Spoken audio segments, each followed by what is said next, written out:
اس کی وہی سواری جو اس سے گم ہوتے ہی سامنے آ جاتی ہے، وہ فوراً اٹھتا ہے اور خوشی سے اپنی سواری کی نکیل اس کی لگام پکڑ لیتا ہے، اور خوشی کے مارے من شدت الفرح، وہ خوشی کی شدت کی وجہ سے وہ اللہ رب الجلال کے سامنے ایک خطا کر جاتا ہے۔ وہ اللہ کو کہتا ہے اللہم انت عبدی وانا ربک، اے اللہ مارے خوشی کے جذبات میں وہ غلطی کر رہتا ہے، کہتا ہے کہ اے اللہ تو میرا بندہ ہے، میں تیرا رب ہوں۔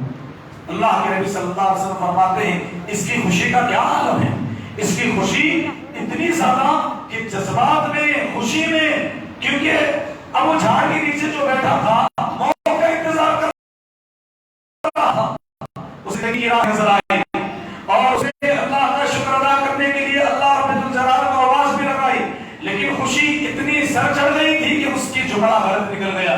اللہ کے نبی صلی اللہ علیہ وسلم فرماتے ہیں کہ اس آدمی سے بھی زیادہ اللہ خوش ہوتا ہے جب کوئی بندہ اللہ سے معافی مانگتا ہے۔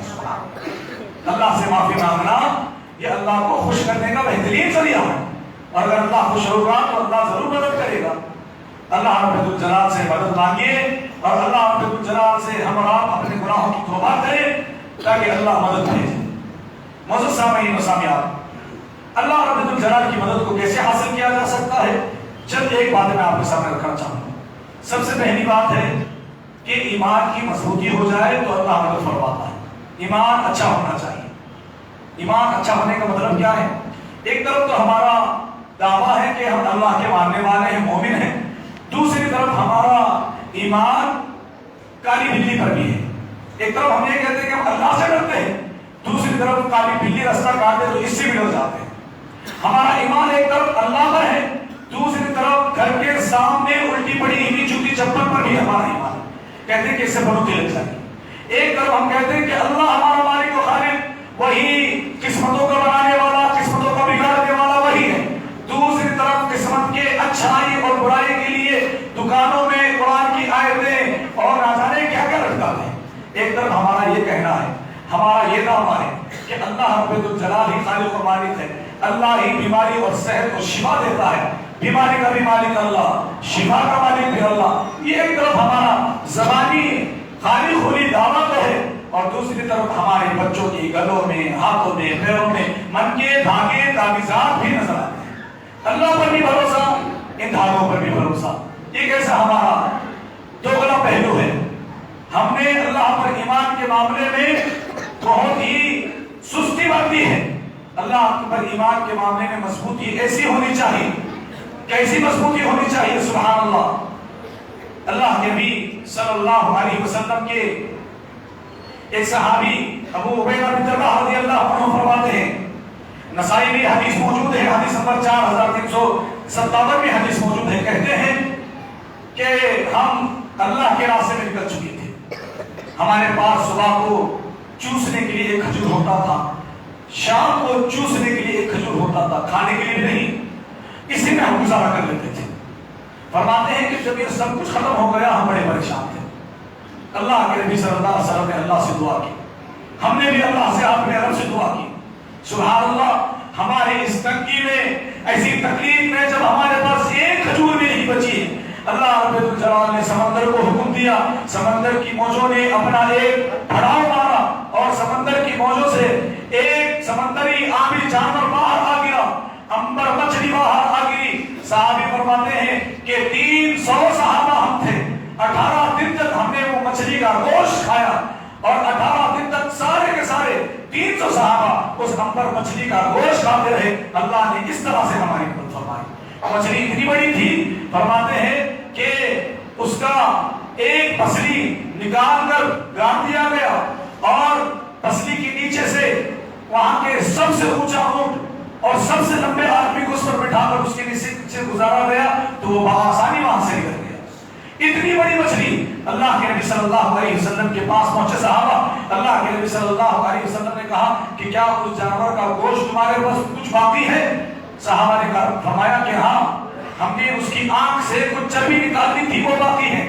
صحابی فرماتے ہیں کہ اس کی آنکھ کے جو گڑا ہے، اس کے آنکھ کے گڑے کے اندر آسانی سے 4 آدمی داخل ہو سکتے تھے۔ اللہ نے دیکھی کیسی مدد فرمائی صحابہ کی، ایسے وقت میں ایسی جگہ میں جہاں کوئی دوسرا انسان نہیں، کوئی مدد کرنے والا نہیں، ایسے میں اللہ رب الجلال نے کس قدر مدد فرمائی. سبحان اللہ، اللہ رب الجلال کس طرح سے مدد فرماتا ہے.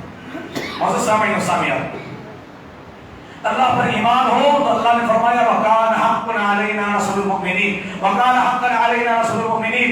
ہم پر یہ حق ہے کہ ہم مومنوں کی مدد فرمائیں، لیکن پہلے ہم مومن بنے تو صحیح. ہمارے عقیدے کمزور ہیں، ہم بدعت و خرافات میں پڑے ہوئے ہیں، کتاب و سنت کی باتیں ہمیں سمجھ میں نہیں آتی.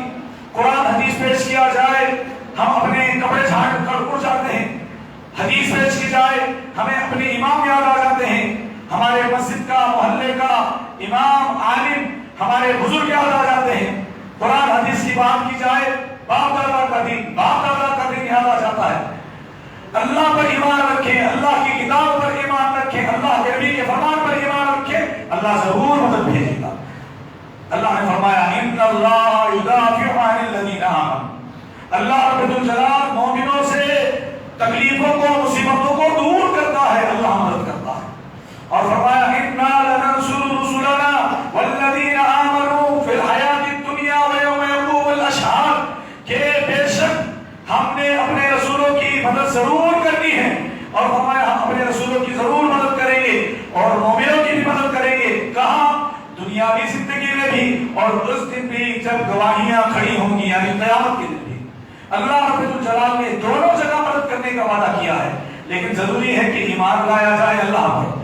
اللہ پر ایمان لانے کے بعد اس ایمان کے تقاضوں کو پورا کیا جائے، روزانہ اپنے ایمان کا جائزہ لیا جائے، محاسبہ نفس کیا جائے. رات کو سونے سے پہلے آدمی اپنے بستر پر جانے سے پہلے اللہ سے معافی مانگ لے. اے اللہ دن بھر میں جو میں نے گناہ کیے وہ مجھے معلوم ہے، یہ گناہ معاف کر دے، جو مجھے نہیں معلوم تجھے معلوم ہے اللہ وہ بھی گناہ معاف کر دے. اللہ جو انجانے میں کیے وہ بھی معاف کر دے، جان کر کیے وہ بھی معاف کر دے.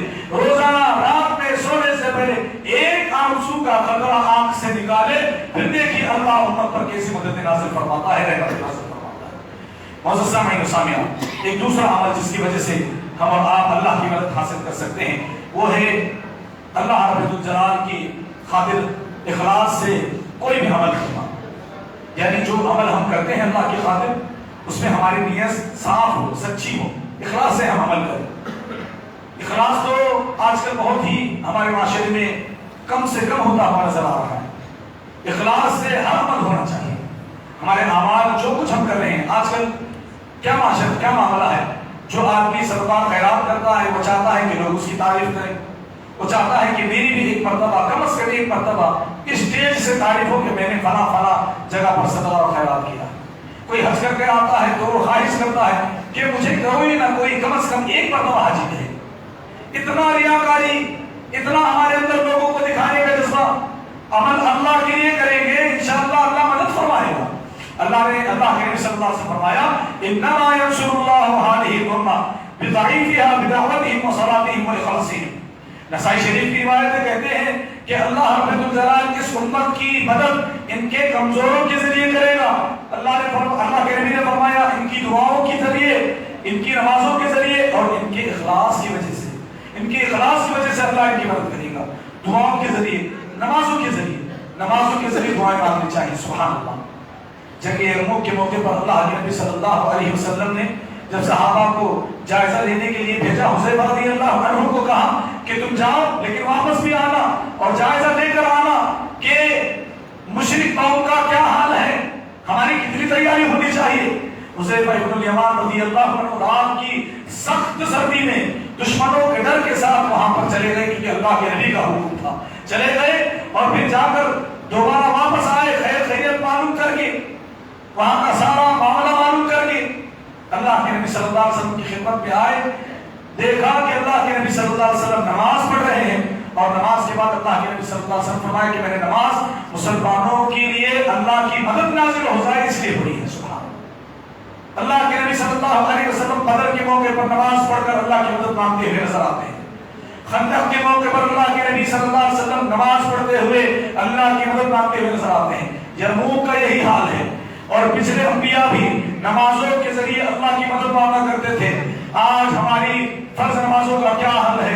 سنت اور نوافل اور تہجد کی تو بہت دور کی بات ہے، فرض نمازیں ہماری ادا نہیں ہوتی. فرض نمازوں کی پابندی کرے, اللہ کے گھر میں آئے. دیکھیں اللہ نے زندگی بھر دی ہے, ساری زندگی دی ہے, اور روزانہ دن اور رات میں 24 گھنٹے دیے ہیں. ان میں سے 1.5-2 گھنٹہ اگر اللہ کے لیے نکال لیتے ہیں تو کیا حرج کی بات ہے؟ اس میں کون سا مشکل کام ہے؟ 15-15 منٹ یا 20-20 منٹ بھی پکڑ لیے جائیں تو 1.5-2 گھنٹہ اللہ کے لیے ہمیں نکالنا چاہیے تاکہ ساری امت پر اللہ کی مدد نازل ہو. اسی طریقے سے مدد اس کو ملتی ہے جو مدد کی امید بھی رکھتا ہے, اللہ پر بھروسہ بھی کرتا ہے. اللہ نے فرمایا من کان یظن ان ینصرہ اللہ فی الدنیا والآخرہ فلیمدد بسبب الی السماء ثم لیقطع فلینظر هل یذهبن کیدہ ما یغیظ. فرماتے ہیں کہ جو شخص یہ گمان کرتا ہے کہ اللہ اس کی مدد نہیں کرے. بہت سارے ایسے ہیں ہمارے پاس, اگر ہم کہیں کہ دعا پڑھ لو ٹھیک ہو جائے گا تو کہتے ہیں کہ دعا بعد میں کر لیں گے, پہلے ادھر ادھر چلے جاتے ہیں, غلط راستوں پر شرکیہ اعمال کر لیتے ہیں. پہلے کہتے ہیں کہ ہم شرکیہ اعمال کر لیتے ہیں, وہ تمام کر کے اس کے بعد پھر آخر میں اللہ یاد آتا ہے. دیکھیے اس کی مثال عام طور سے ہمارے پاس جب بچے بیمار ہوتے ہیں, میں یہ نہیں کہتا کہ علاج نہیں کروانا چاہیے, علاج کرنا سنت ہے, لیکن دعائیں پڑھنا چاہیے جو اللہ اور اس کے رسول سے ثابت ہیں. ان دعاؤں کے ذریعے بھی علاج ہوتا ہے. ہمارے پاس کیا ہے, ہمارا ایمان دیکھیے کتنا ہے. پہلے سب سے پہلے ہاسپٹل, اس کے بعد وہاں سے نہیں ہوا تو کوئی حکیم, وہاں سے نہیں ہوا تو پھر کوئی مجاور, کوئی بابا, کوئی نجومی, کوئی کاہن, کوئی شرک کی دعوت دینے والا, کوئی تعویذ بیچنے والا, اس کے پاس چلے جاتے ہیں.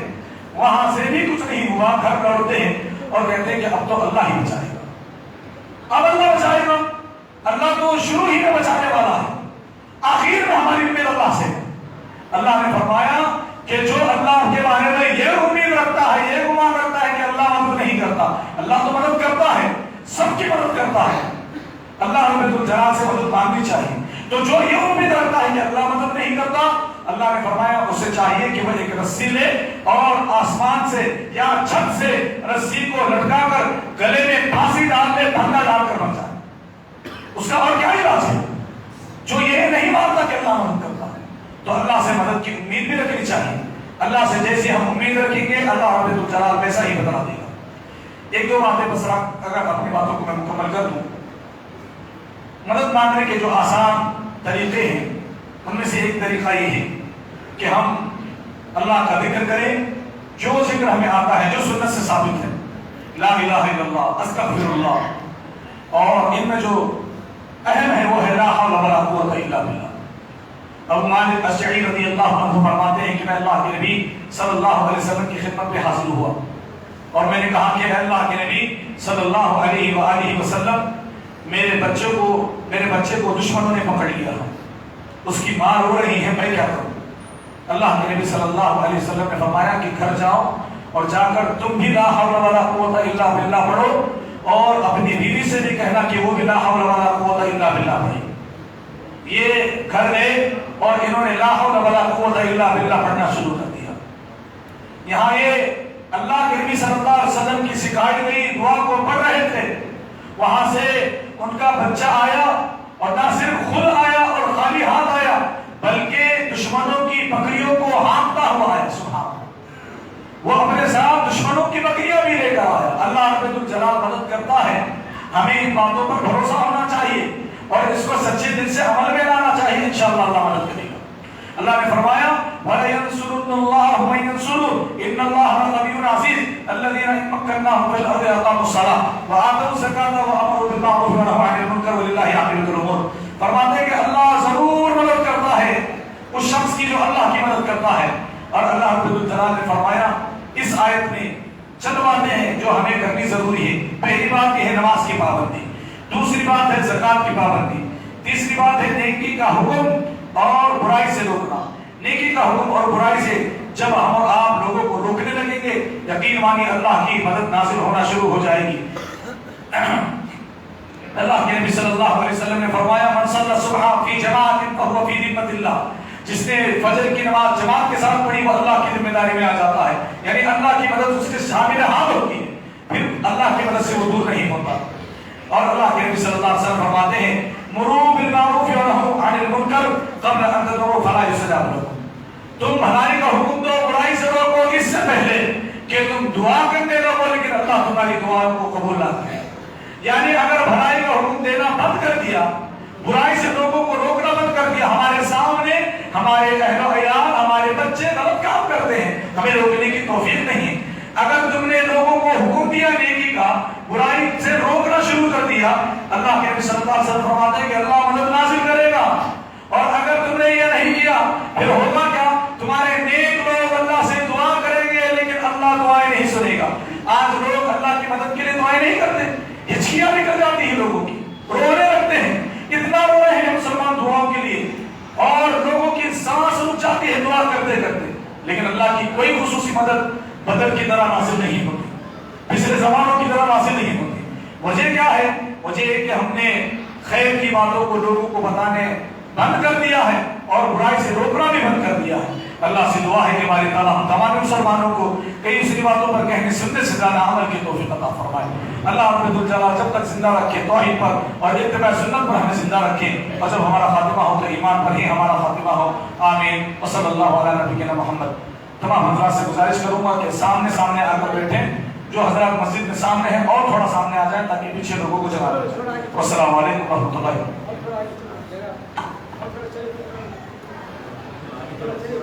قریب ہو کر بیٹھ جائیں، قریب ہو کر بیٹھ جائیں. پیچھے جو حضرات تشریف فرمائیں ان سے بھی گزارش ہے کہ وہ آگے آ جائیں.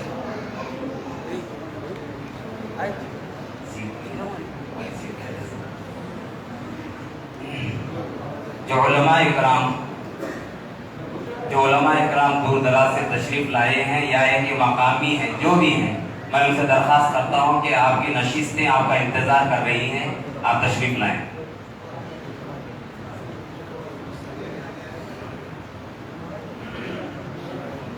فضیلت الشیخ ادریس صاحب آئیں، عبداللہ صاحب آئیے. میرے حال الحمدللہ شیخ محترم کا خطاب آپ بڑے غور سے سماعت فرما رہے تھے، جن کا عنوان تھا اللہ ہی مددگار ہے. الحمدللہ بے شک اگر دیکھا جائے تو شیخ کی پوری تقریر یا پورا خطاب دیکھیں تو الیس اللہ بکاف عبدا، کیا اللہ تعالیٰ اپنے بندوں کے لیے کافی نہیں؟ اللہ تعالیٰ ہی کافی ہے، یعنی اللہ ہی مددگار ہے، اللہ کے سوا کوئی مدد نہیں کر سکتا. بہرحال شیخ محترم نے جو روشنی داری اس میں سے سب سے اہم بات دیکھیں ایمان، ہمارا ایمان مضبوط ہو. الحمدللہ ہم اہل حدیثوں میں ایمان کی کمی تو نہیں ہے، الحمدللہ ایمان تو بڑا مضبوط ہے. جتنے بھی شرکیہ عقائد ہیں ایک اہل حدیث اس سے پاک صاف ہے الحمدللہ.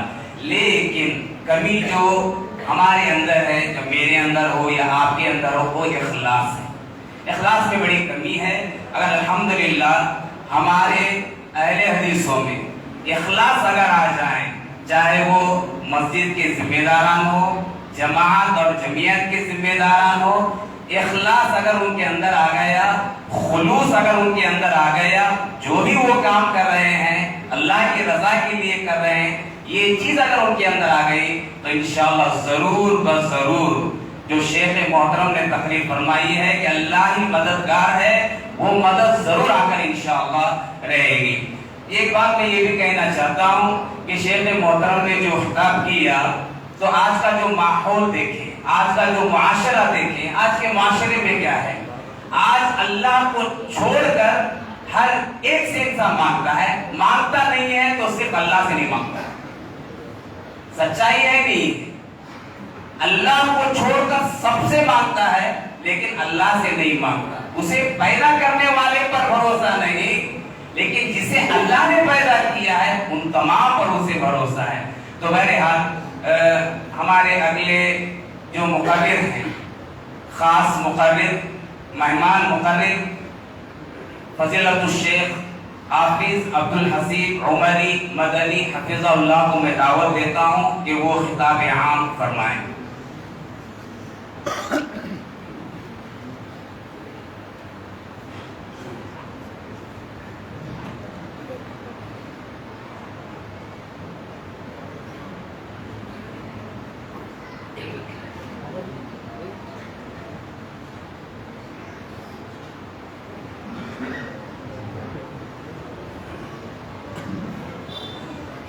لله رب العالمين والصلاة والسلام على أشرف الأنبياء والمرسلين وعلى آله وأصحابه أجمعين ومن تبعهم بإحسان إلى يوم الدين. يا أيها الذين آمنوا اتقوا الله حق تقاته ولا تموتن إلا وأنتم مسلمون. يا أيها الناس اتقوا ربكم الذي خلقكم من نفس واحدة وخلق منها زوجها وبث منهما رجالا كثيرا ونساء واتقوا الله الذي تساءلون به والأرحام إن الله كان عليكم رقيبا. يا أيها الذين آمنوا اتقوا الله وقولوا قولا سديدا يصلح لكم أعمالكم ويغفر لكم ذنوبكم ومن يطع الله ورسوله فقد فاز فوزا عظيما. أما بعد فأعوذ بالله من الشيطان الرجيم.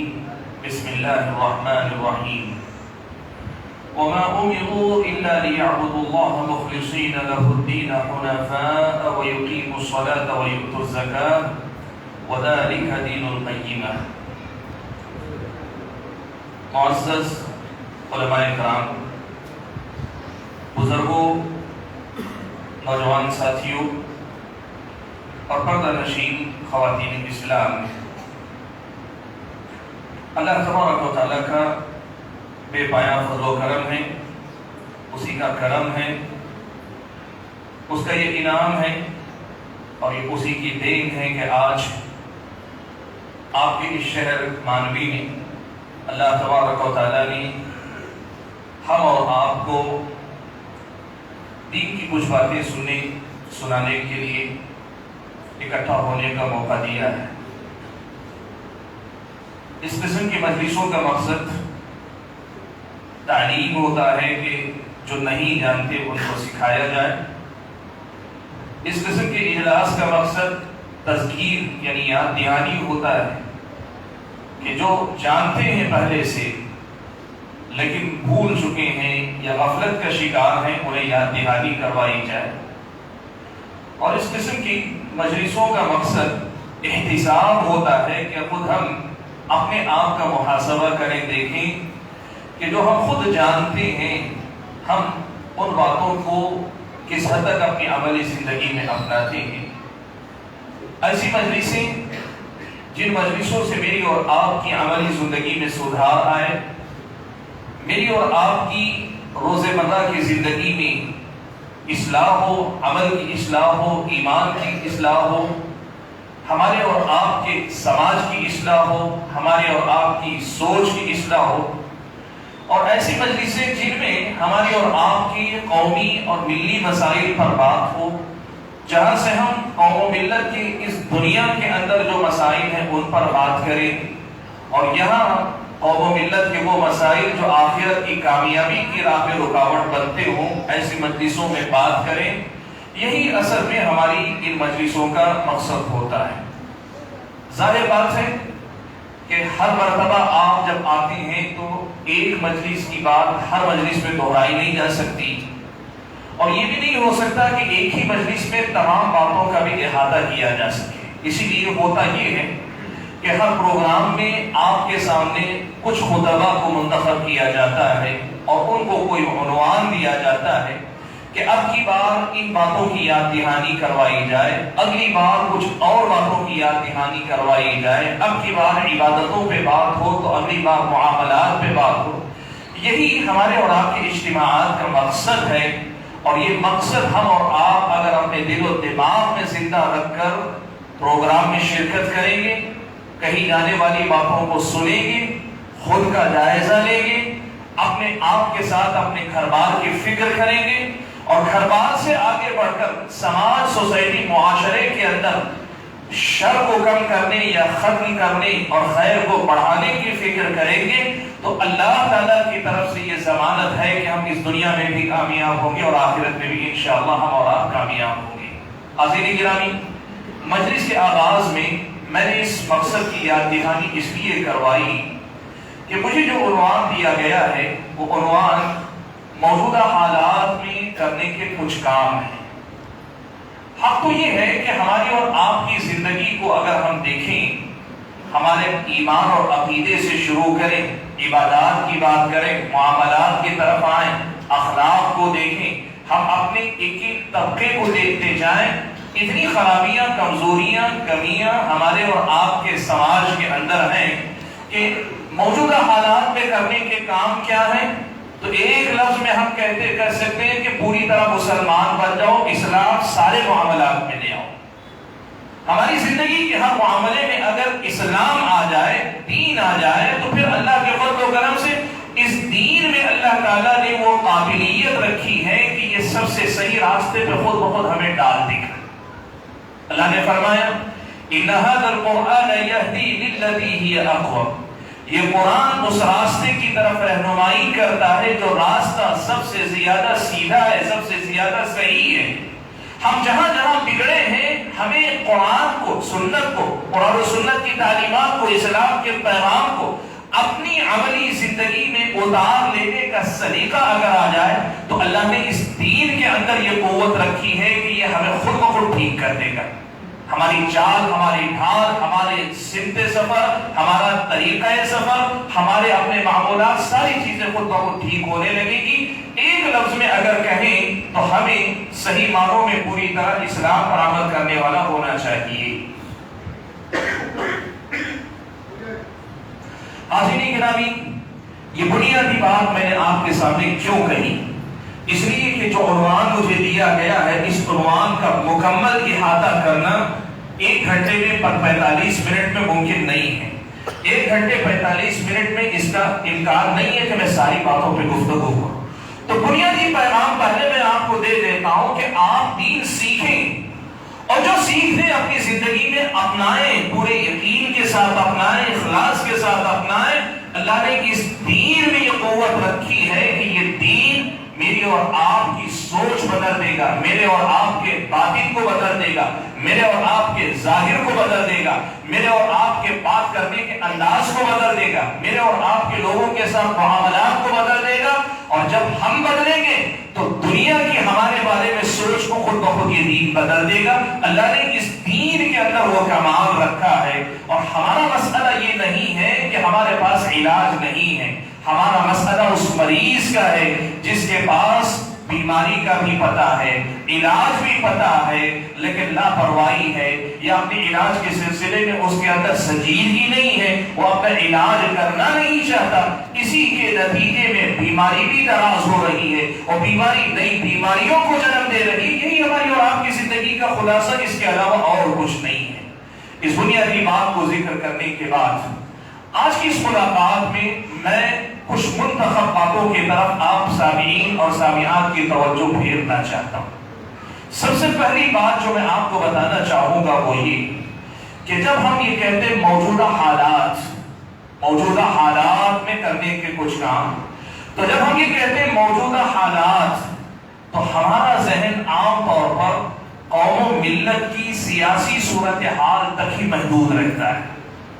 اس ملک کے اندر مسلمانوں کے جو مسائل ہیں، اس ملک کے اندر مسلمانوں کی بقا یا مسلمانوں کے شناخت، ان کی پہچان، ان کی تشخص، اور مسلمان کو مسلمان بن کر اپنے دین پر عمل کرنے کی راہ میں جو مشکلات پیش آ رہی ہیں، ہم حالات جب کہتے ہیں تو ہماری نظر انہی حالات تک رکی رہتی۔ آپ ایک بات سمجھیں، بیماری کی صحیح پہچان ہوگی تبھی جا کر علاج بھی صحیح ہو پائے گا۔ آپ جانتے ہیں علاج میں آدھے سے زیادہ کام ہوتا ہے بیماری کی صحیح تشخیص، صحیح پہچان ہونی چاہیے، اور جب تک بیماری کی صحیح پہچان نہیں ہوگی، علاج آپ کتنا ہی کر لیں، علاج پوری طرح سے نتیجہ خیز نہیں ہوا کرتا۔ اسی بات کو ذہن میں رکھ کر پہلی بات ہم یہ سمجھیں کہ جب ہم یہ کہتے ہیں موجودہ حالات، تو ہمارا ذہن اگر صرف سیاسی حالات تک رک جاتا ہے تو اس کا مطلب یہ ہوا کہ ہم نے بیماری کو ابھی صحیح ڈھنگ سے پہچانا نہیں، ہم نے ابھی ہمارے اپنے حالات کو صحیح طریقے سے سمجھا نہیں ہے۔ ہمارے حالات کی جب ہم بات کرتے ہیں تو ہمارا مسئلہ صرف یہ نہیں ہے کہ یہاں کے اکثریتی طبقے کا ایک حصہ یا ایک جماعت، ایک گروہ اس پورے سماج کو زہر آلود کر رہا، مسلمانوں کے خلاف فضا بنائی جا رہی تھی اور بنائی جا رہی ہے، اور ان کی ہمت بڑھتی جا رہی ہے، اور ساتھ میں حکومت کے بعض قوانین مسلمانوں کے تئیں پریشان کن ہیں یا تشویش جگانے والے ہیں، یا پھر یہ کہ یقیناً خطرے کی گھنٹی بج رہی۔ یہ صرف ہمارے حالات نہیں، ہمارے حالات یہ بھی ہیں کہ قرآن و سنت کی روشنی میں اللہ تبارک و تعالیٰ کے بارے میں جو ایمان اور عقیدہ اللہ نے دیا تھا، وہ عقیدہ آج ہمارے مسلمانوں میں سے کچرے مسلمانوں کے اندر پایا جاتا ہے۔ یہ بھی ہمارے حالات کا حصہ ہے۔ آج اسلام نے جو معاملات کرنے کے اصول و آداب دیے تھے، اسلام نے جو ہم اور آپ کو معاملات کرنے کے جو ضابطے دیے تھے، میرے اور آپ کا کاروبار، میرے اور آپ کی تجارت، میرے اور آپ کا لین دین، ہمارے قرض کے معاملات اور مالی معاملات سے ہٹ کر شادی بیاہ کا معاملہ، بیوی شوہر کا معاملہ، گھر کے اندر والدین اور اولاد کا معاملہ، بھائی بہن کے معاملات، ان معاملات کے اندر بھی ہمارے اپنے دین کے جو حالات ہیں، یہ بھی ہمارے حالات کا حصہ ہیں۔ آج ہم اور آپ جب موجودہ حالات کی بات کرتے ہیں تو ہمارے حالات میں یہ بھی داخل ہے کہ ہمارا اور آپ کے اخلاق کس معیار کے ہیں، ہماری سوچ کتنی اچھی ہے، ہم دوسروں کے لیے کتنا بھلا سوچنے والے ہیں، دوسروں سے فائدہ اٹھانے سے زیادہ کیا دوسروں کو فائدہ دینے پہنچانے کی فکر ہمارے اندر ہے۔ آپ یوں سمجھیں، سب سے پہلی بات جس کی طرف مجھ کو اور آپ کو توجہ دینی چاہیے وہ یہ کہ ہم موجودہ حالات اگر کہتے ہیں تو اپنے آپ کو صرف سیاسی حالات تک محدود نہ رکھیں، ہم اپنے جملہ حالات کا جائزہ لیں، ہم اپنے سارے حالات کا احاطہ کریں۔ جب ہم ان تمام حالات کا صحیح تجزیہ کریں گے اور صحیح تجزیہ کرنے کے بعد پھر ہم اپنے علاج کی بات کریں گے، تب ہم اور آپ یقیناً اپنے مقصد میں کامیاب ہوں گے۔ ورنہ کیا ہوگا؟ مختصر الفاظ میں آپ یہ سمجھیں، آج ہمارے ان سیاسی حالات کی بہت بڑی ذمہ داری ہمارے دیگر میدانوں میں جو حالت ہے وہی اس کی اصل میں ذمہ دار ہے۔ ہمارا اللہ سے تعلق، ہمارا اپنی عبادتوں سے تعلق، ہمارا معاملات میں اسلامی تعلق و تعلیمات سے تعلق، ہمارے اخلاق و عادات، اور اس ملک میں رہتے ہوئے جو فرائض مجھ کو اور آپ کو اسلامی شریعت کی طرف سے نبھائے جانے چاہیے تھے، جو ذمہ داریاں ہمیں ادا کرنی تھی، ہم نے ان کو ادا نہیں کیا، تو تب ہمارے سیاسی حالات اس قدر زیادہ تو بگڑے۔ ہم ان کو نہ سدھار کر ان حالات پہ بات نہ کر کے صرف سیاسی حالات پہ بات کریں تو اس کا مطلب یہ ہوا کہ ہم نے ابھی مرض کو کما حقہ پہچانا ہی نہیں، اور جب ہم صحیح ڈھنگ سے مرض کو پہچانیں گے نہیں تو پھر اس کا علاج کیسے ہم صحیح طور پہ کر پائیں گے۔ بھائیو، آج آپ یقین کرو، اس ملک کے اندر یہ جو سوشل میڈیا کا جو دور چلا ہے، سوشل میڈیا کا بھی ایک اثر ہے، اور بہت ساری تنظیموں کی کارکردگی کا جو طریقہ ہے اس کا بھی اثر ہے کہ عام نوجوان کا مسئلہ یہ ہے کہ وہ نوجوان پوری قوم کو سدھارنے اور انقلاب پوری دنیا میں لانے کے لیے تیار ہے۔ اس نوجوان سے کہ تم اپنے آپ کو بدل لو، تم اپنے آپ کو بدل لو، دنیا تمہاری بدل جائے گی، وہ اس کے لیے بہت زیادہ مشکل ہے۔ یہ اصل میں ہمارے اور آپ کے حالات کا سب سے پہلا اور بنیادی مسئلہ ہے کہ ہم حالات جب کہتے ہیں موجودہ حالات، تو ہمیں صحیح معنوں میں اپنے حالات کا اندازہ ہونا چاہیے کہ میں کہاں کھڑا ہوں، ایک فرد کی حیثیت سے میں کہاں کھڑا ہوں، ایک گھرانے کی حیثیت سے میرا گھرانہ کہاں کھڑا ہے، میرے گھر کے کیا حالات ہیں، اور ایک سماج کی حیثیت سے مسلم سماج، مسلم سوسائٹی، مسلم بستیاں، مسلم محلے، مسلم نوجوان، مسلم لڑکیاں، اور میرے اور آپ کے گھروں میں رہنے والی مائیں اور بہنیں، اور میرے اور آپ کے بزرگ، آج ہمارے ان طبقات کی حالت کیا ہے، ان کا صحیح تجزیہ، کہاں کیا کیا کمزوری ہے، کہاں کیا کیا عیب ہے، کہاں کیا کیا خلل ہے، اس کا ادراک کرنا اور ہر ایک کی اصلاح کرنے کی کوشش کرنا، یہ میری اور آپ کی ذمہ داری بنتی ہے۔ اسی لیے آج کی اس کتاب میں سب سے پہلی بات جو میں آپ کے سامنے رکھ رہا ہوں وہ یہی کہ موجودہ حالات میں کرنے کے کام کیا ہے، تو سب سے پہلے یہ کہ اپنے حالات کو ہم پہچانیں، ہم اپنے حالات کو پہچانیں۔ دنیا ہو سکتا ہے ہماری محنت کے بغیر ہماری سیاسی صورتحال بتا دے، ہماری تعلیمی صورتحال کیا ہے، مسلم قوم کی تعلیمی صورتحال کیا ہے، مسلم قوم کی معاشی حالت کیا ہے، فائنانشیلی مسلم قوم کا کیا کیا صورتحال ہے، ہم کسی بزنس میں ہمارا کنٹرول ہے، یا پھر یہ کہ مسلم قوم عام طور پر مزدور پیشہ ہے، دوسروں کی نوکری ہی کرنے، دنیا کے اس ملک کے کسی بھی کاروبار پہ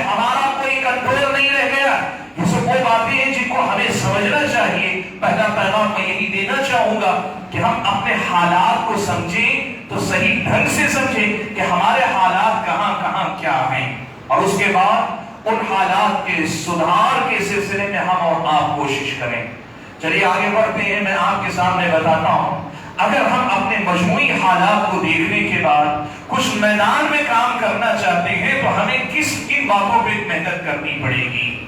میں آپ کو بتاؤں، سب سے پہلا کام جو کرنے کی ضرورت ہے وہ اللہ تعالیٰ کی توحید پر کام کرنے کی ضرورت ہے۔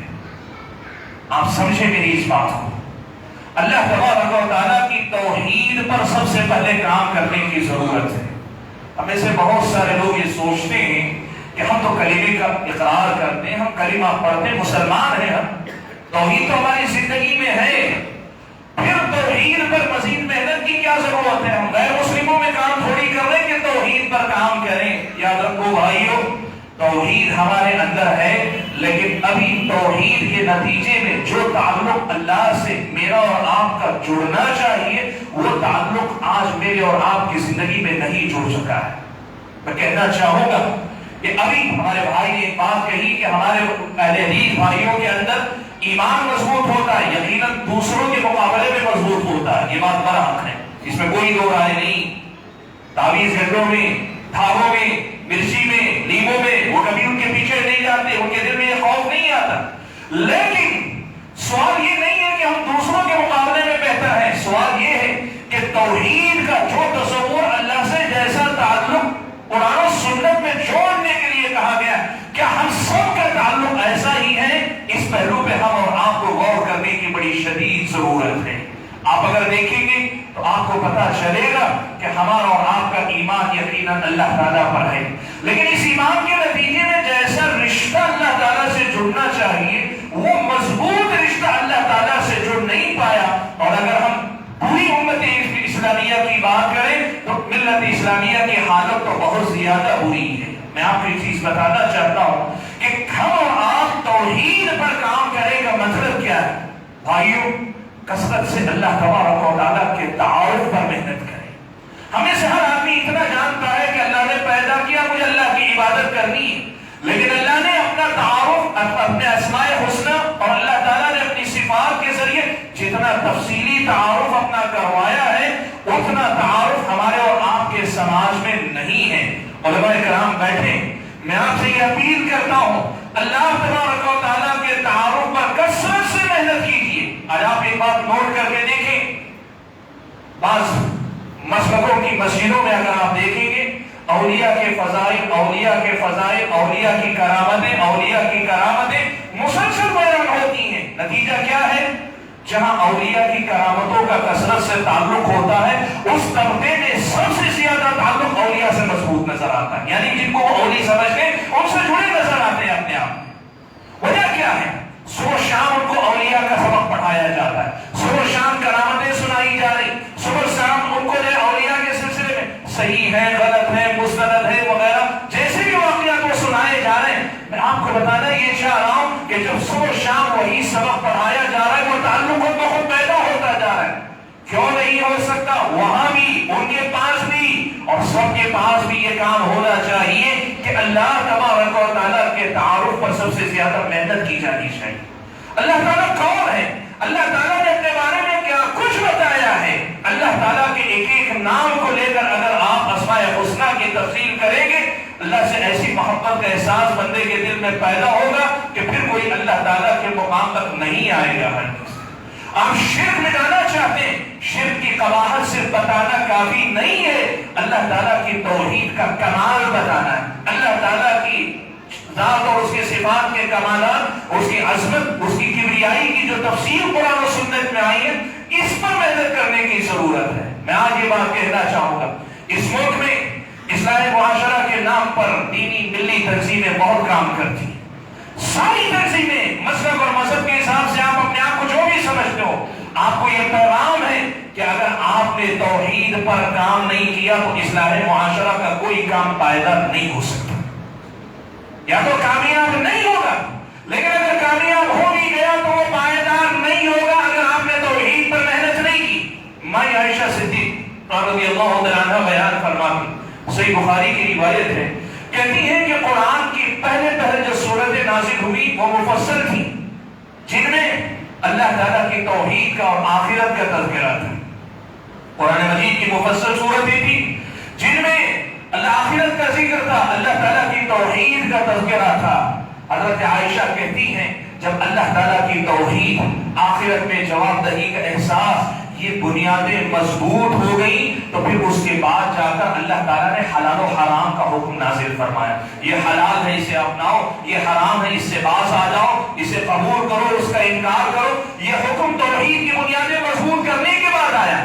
پھر عائشہ رضی اللہ تعالیٰ عنہا خود فرماتی ہیں کہ اگر ایسا نہ ہو کر پہلے ہی ان سے کہا گیا ہوتا کہ تم شراب نہ پیو تو وہ لوگ کہتے ہم شراب نہیں چھوڑیں گے۔ اگر ان سے کہا گیا ہوتا کہ تم زنا نہ کرو تو کہتے ہم زنا نہیں چھوڑیں گے۔ اور ان سے کہا گیا ہوتا قتل و خون ریزی سے باز آ جاؤ تو کہتے ہم قتل و خون ریزی نہیں چھوڑ سکتے، یہ ہماری پہچان ہے، یہ ہماری شان ہے۔ لیکن ہوا کیا؟ جب اللہ تعالیٰ کی توحید، اللہ کی معرفت، اللہ کی پہچان، اللہ سے رشتہ، اللہ سے تعلق جب مضبوط ہوا، جب توحید واقعی معنوں میں دل و دماغ میں گھر کر گئی تو اس بنیاد نے وہ شکل اختیار کی جو اللہ نے قرآن میں بیان کی کہ کلمہ طیبہ کی مثال اس درخت کی ہے کہ جس کی جڑیں جب گہری اترتی ہیں تو اس کی شاخیں بھی بہت اونچائی تک جاتی ہیں، اور اتنا ہی نہیں بلکہ ہر وقت یہ درخت اپنا پھل دیتا رہتا ہے، ہر وقت اس سے پھل نکلتا رہتا ہے۔ آج اصل میں توحید پر اس ناحیے سے محنت کرنے کی ضرورت ہے۔ بھائیو دیکھو، توحید جب ہم کہتے ہیں اس کے دو پہلو ہمیشہ ہوتے ہیں۔ توحید کا ایک پہلو یہ ہے کہ جو چیزیں اللہ کا حق ہے وہ اللہ ہی کو دی جائیں، غیر اللہ کے ساتھ ان کو شیئر نہ کیا جائے، شریک نہ کیا جائے۔ ایک پہلو یہ ہے، اس پہلو پر بھی محنت کی ضرورت ہے۔ اور توحید کا ایک پہلو یہ بھی ہے کہ جس رب کی صحیح معرفت ملتی ہے اس سے اپنے تعلق کو مضبوط کرنے کی کوشش کی جائے۔ ایسا یقین ہمارے دل میں اللہ تعالیٰ کے بارے میں ہو، ایسی محبت اللہ کے بارے میں ہو، ایسی امید اللہ سے جڑ جائے کہ پھر ساری دنیا سے ہم بے نیاز ہو جائیں۔ اللہ سے جڑ جائیں تو پھر ساری دنیا سے بے نیاز ہو جائیں۔ ایسی مضبوط توحید اپنے اندر پیدا کرنے کی ضرورت ہے۔ اس لیے فرد اپنے آپ پہ محنت کرے کہ میرا اللہ تعالیٰ کے بارے میں جو علم ہے، جانکاری ہے، کتنی ہے، میں مزید جانوں گا۔ اللہ کے اسماء الحسنی یعنی جو نام ہے، اور ہر نام میں اللہ تعالیٰ کا ایک تعارف ہے، ہر نام میں اللہ تعالیٰ کی ایک صفت ہے، اور ہر صفت کے مظاہر بہت زیادہ۔ اس پر ہم اور آپ کو سب سے پہلے محنت کرنی چاہیے۔ یہاں سے آغاز ہوتا ہے، یہیں سے آغاز ہوتا ہے، اور یہیں پر آدمی اپنی زندگی کا آخری سانس لیتا ہے۔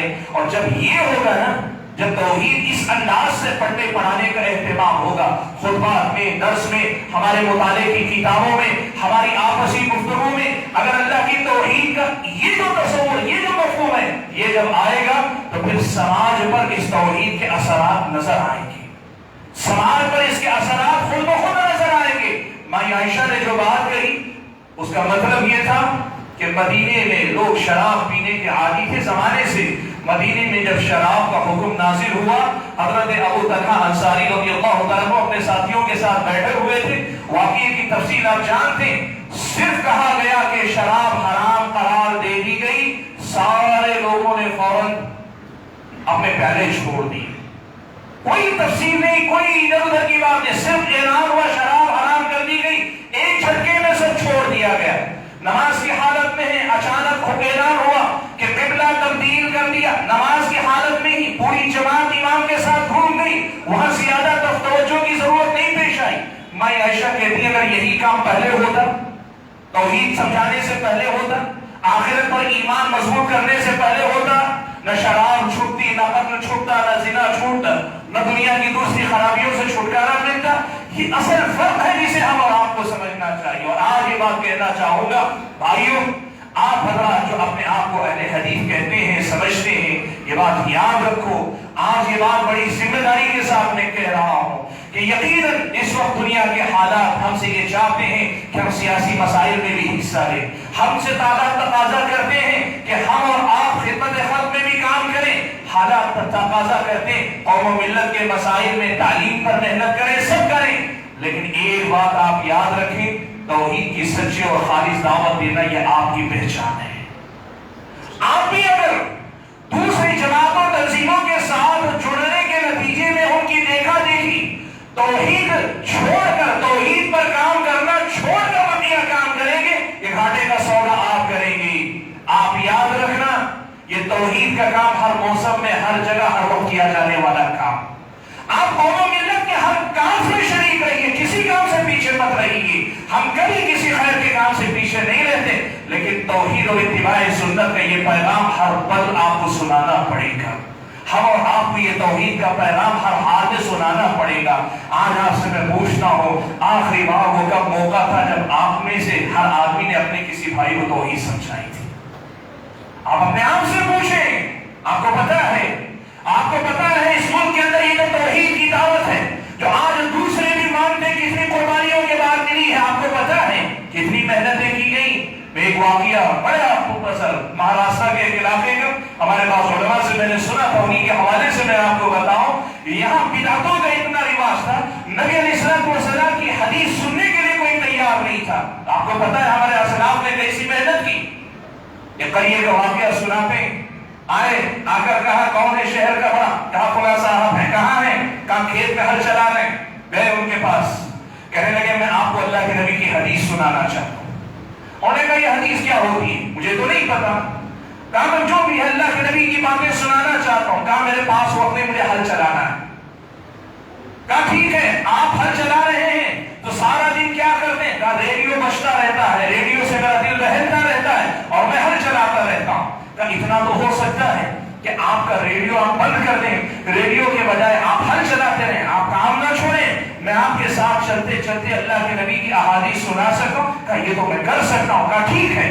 وہ سارا دن ہل چلا رہے ہیں، یہ صحیح بخاری لے کر اللہ کے نبی کی حدیثیں ان کو سناتے سناتے جا رہے ہیں۔ اس طرح 3 سے 4 دن کے بعد اس آدمی کا یہ جاگی کہنے لگا میری بھلائی کے لیے ایک آدمی کھیت میں میرے ساتھ چل کر اتنی محنت کر رہا ہے، یہ میرے لیے لائق نہیں کہ میں اس کو نظر انداز کروں۔ پھر وقت نکالا، بیٹھ کر سننا شروع کیا، اللہ نے اسے سمجھ لی تو پھر اس سرپنچ نے پھر اپنے سارے علاقے کے اندر دعوت و تبلیغ کا پیغام پھیلایا ہے۔ میرے بھائیوں، آج آپ اپنے آپ سے پوچھو، آپ نے توحید کی بات اپنے بستی محلے کے لوگوں میں سے کب پہلی آخری بار آپ نے کہی تھی؟ توحید کا پیغام آپ نے کب سنایا تھا؟ اللہ تعالیٰ کا تعارف آپ نے کب کروایا تھا؟ لوگ شیخ عبد القادر جیلانی رحمۃ اللہ علیہ کے نام پہ 11ویں کرتے ہیں، یہ مناسبت ہے، جا کر سمجھاؤ کہ توحید کیا ہے۔ دوستیاں ہیں، تعلقات ہیں، رشتہ داریاں ہیں، پڑوس ہے، بستی کے اپنے معاملات ہیں، توحید سمجھاؤ۔ کسی کے سلسلے میں یہ ایسی کوئی بات نہیں جسے مسلکی دعوت کہی جائے، توحید بنیاد ہے اسلام کی۔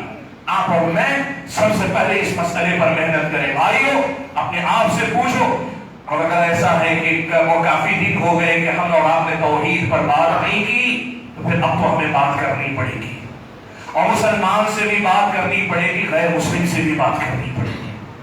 آپ کو ایک بات میں بتاؤں، اس ملک کے مسلمان کی طرح، جیسے میں نے کہا نا کہ مسلمان کا مسئلہ اولیاء کی کرامتیں سنا سنا کے اس قدر ان کو مشغول کر دیا کہ بیچارے اولیاء کی عظمتوں کے آگے اللہ کی کبریائی عظمت، اس کی بڑائی دیکھ ہی نہیں پا رہے ہیں، ان کا دماغ اس سے آگے جا ہی نہیں پا رہا ہے، ان کو یہ اللہ تعالیٰ کی عظمت بتانے والے لوگ مل ہی نہیں رہے۔ اور یہاں کے غیر مسلم کا معاملہ کیا ہے معلوم آپ کو؟ وہ اللہ تعالیٰ سے اس قدر زیادہ نابلد ہے، ناواقف ہے کہ کسی بھی میدان میں کوئی پاکمال ہوتا ہے تو اسے خدا بنا لیتا ہے۔ کرکٹ کے کھلاڑی کو گاڈ آف کرکٹ، کوئی ایکٹر ہے تو گاڈ آف ایکٹنگ، کوئی بزنس مین بڑا کامیاب ہے تو اسے گاڈ آف بزنس۔ مطلب یہ کہ جو جس میدان میں ماہر ہو گیا اس میدان کا خدا ہو گیا۔ اتنے بھولے لوگ ہیں حقیقت میں، ان کے سامنے جا کر جب آپ اللہ تعالیٰ کے کمالات کا تعارف کروائیں گے تو کیا وہ اللہ تعالیٰ کو نہیں پہچانیں گے؟ کیا اس ملک کی قوم جو ہے اللہ تعالیٰ کو نہیں پہچانے گی؟ مسئلہ اصل میں یہی ہے۔ زمانہ بڑے شوق سے سن رہا تھا، ہم ہی سو گئے داستان کہتے کہتے، یہ داستان نہیں، ہم ہی نے اپنا سبق سنانا چھوڑ دیا۔ بھائیو، پہلا پیغام آج کی مجلس میں کرنے کا کام، اللہ تعالیٰ کی توحید پر محنت کرو، محنت کرو، آپ یقین کرو یہ میری اور آپ کی دنیا بدلنے کی، اس توحید میں 10 مرتبہ لوگوں کی زندگیاں بدلی ہیں، محنت کرو، یہ پہلا پیغام آپ کو میں دینا چاہتا ہوں۔ دوسری بات جو آپ کے سامنے میں کہنا چاہوں گا، میرے بھائیوں، ہمارے اور آپ کے سماج میں، ہماری خاص طور پہ ہمارے اپنے حلقے میں، طبقے میں باجماعت نماز کی پابندی کا بڑا مسئلہ ہے۔ پنج وقتہ جو نمازیں ہیں نا، یہ ہماری روح کی غذا ہے، یہ ہمارے ایمان کی غذا ہے، یہ ہماری ایمان کی ضرورت ہے. دن میں 3 مرتبہ جسم کو طاقتور رکھنے کے لیے کھانے پینے کی آدمی ضرورت محسوس کرتا ہے. اس سے کہیں زیادہ ضروری یہ ہے کہ ان نمازوں کی ہم حفاظت کریں. حافظوا علی الصلوات والصلاة الوسطى وقوموا للہ قانتین. ان نمازوں کی پابندی کرو. سبحان اللہ، اہل علم نے نماز کے حوالے سے بہت سارے پہلوؤں پہ بات کی. ان میں سے ایک پہلو یہ بھی بعض اہل علم نے ذکر کیا ہے کہ یہ اللہ تعالیٰ کا انعام ہے، تحفہ ہے کہ اللہ تعالیٰ نے صبح سے شام تک 5 مرتبہ ایک مرد کو مسجد میں باقاعدہ بلا کر اور ایک عورت کو مسجد میں آنے کی اجازت دے کر ورنہ اپنے گھر میں رہ کر یہ 5 وقتہ نمازیں پڑھنے کا جو حکم دیا ہے، یہ اتنی بڑی نعمت ہے کہ یہ آپ کو اللہ سے باندھے رکھتی، آپ کو اپنے دین سے باندھ کر رکھتی، آپ کو جوڑ کر رکھتی، آپ کو یاد دلاتی صبح سے شام تک کہ آپ کون ہیں، آپ اس دنیا میں کس لیے آئے ہیں. آپ کو یاد دلاتی ہے کہ یہ دنیا کہیں آپ کو اپنے مقصد سے غافل نہ کر دے. یہ نمازیں آپ اس کی حفاظت کرتے، یہ نمازیں آپ کے دین و ایمان کی حفاظت کرتے. نمازوں کے آپ محافظ بنے، یہ نمازیں آپ کے میرے دین و ایمان کی محافظ بنے گی. باجماعت نمازوں کا، خاص طور پر لاک ڈاؤن کی مدت میں نمازوں سے مسجدوں سے لوگ دور تھے. آج اب حالات سدھرے ہیں، اس پر ہمیں اپنے علاقائی سطح پر محنت کرنی پڑے گی. پکڑ کر لاؤ اپنے ساتھیوں، مسجد میں جماعت پڑھاؤ. یہ کرنے کے کام ہے. دنیا میں انقلاب بعد میں آتے ہیں، اپنے اندر انقلاب پہلے آنا چاہیے. دنیا کے حالات ہم بعد میں بدلیں گے، سڑکوں پہ اجتماع بعد میں. مسجد کے اندر پہلے جماعت کے اندر حاضری کا سلیقہ سیکھو. لاؤ نوجوانوں کو پکڑ کر لاؤ، اپنے بھائیوں کو کھینچ کر لاؤ، بلاؤ. یہیں سے ہماری قوت ہے، یہیں سے ہماری طاقت ہے، یہیں سے ہمارا اتحاد ہے، یہیں سے ہماری تمہاری مضبوطی ہے. نمازوں پہ محنت کرو میرے بھائیوں. آج ہم نمازوں کو ضائع کریں گے، یقین مانو ہمارا دین و ایمان سے کمزور رشتہ جو ہے اور کمزور ہوتا جائے گا.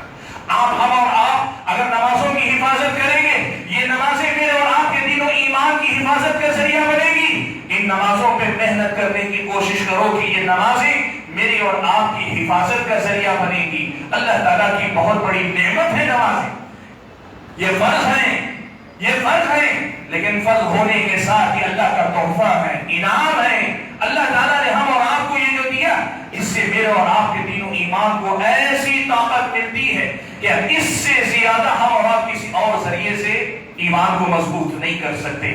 میں ایک بات کہنا چاہ رہا ہوں، نماز بھی ہے اور نماز کے ساتھ جو دیگر عبادتیں ہیں، ہم اور آپ فرائض کے ساتھ سنتوں کا بکثرت اہتمام کرنے کی کوشش کریں. یہ تصور ہی نہیں تھا بھائیو، پرانے زمانے میں تصور ہی نہیں تھا کوئی نماز چھوڑ کر دیندار بھی ہو سکتا ہے. آج ہمارے پاس دینداری کا یہ تصور ہے کہ آدمی مختلف حوالوں سے دینداری کے ذریعے پہچانا جاتا ہے، نماز میں وہ نہیں نظر آتا. ہماری ساری دینداری دھری کی دھری رہ جائے گی اگر نماز میں ہم نہیں ہیں. اس لیے کہ یہی کلمے کے بعد اہم بنیاد ہے، اور کلمے کے بعد یہ پہلی بنیاد ہے، اور اس کے بعد ہی ساری بنیادیں آتی ہیں. ان پر اگر محنت نہیں ہوگی تو ہم اور آپ کیسے ہوں گے؟ ہمارے حالات یہ ہمارے حالات وہ نہیں جو پارلیمنٹ میں بیٹھ کے کر رہے، وہ بات کی باتیں ہیں. یہاں سے شروعات ہوتی، یہاں سے آغاز ہوتا ہے. یہاں سے اللہ تعالیٰ سے تعلق مضبوط ہوگا تو کیا ہوگا پتا ہے آپ کو؟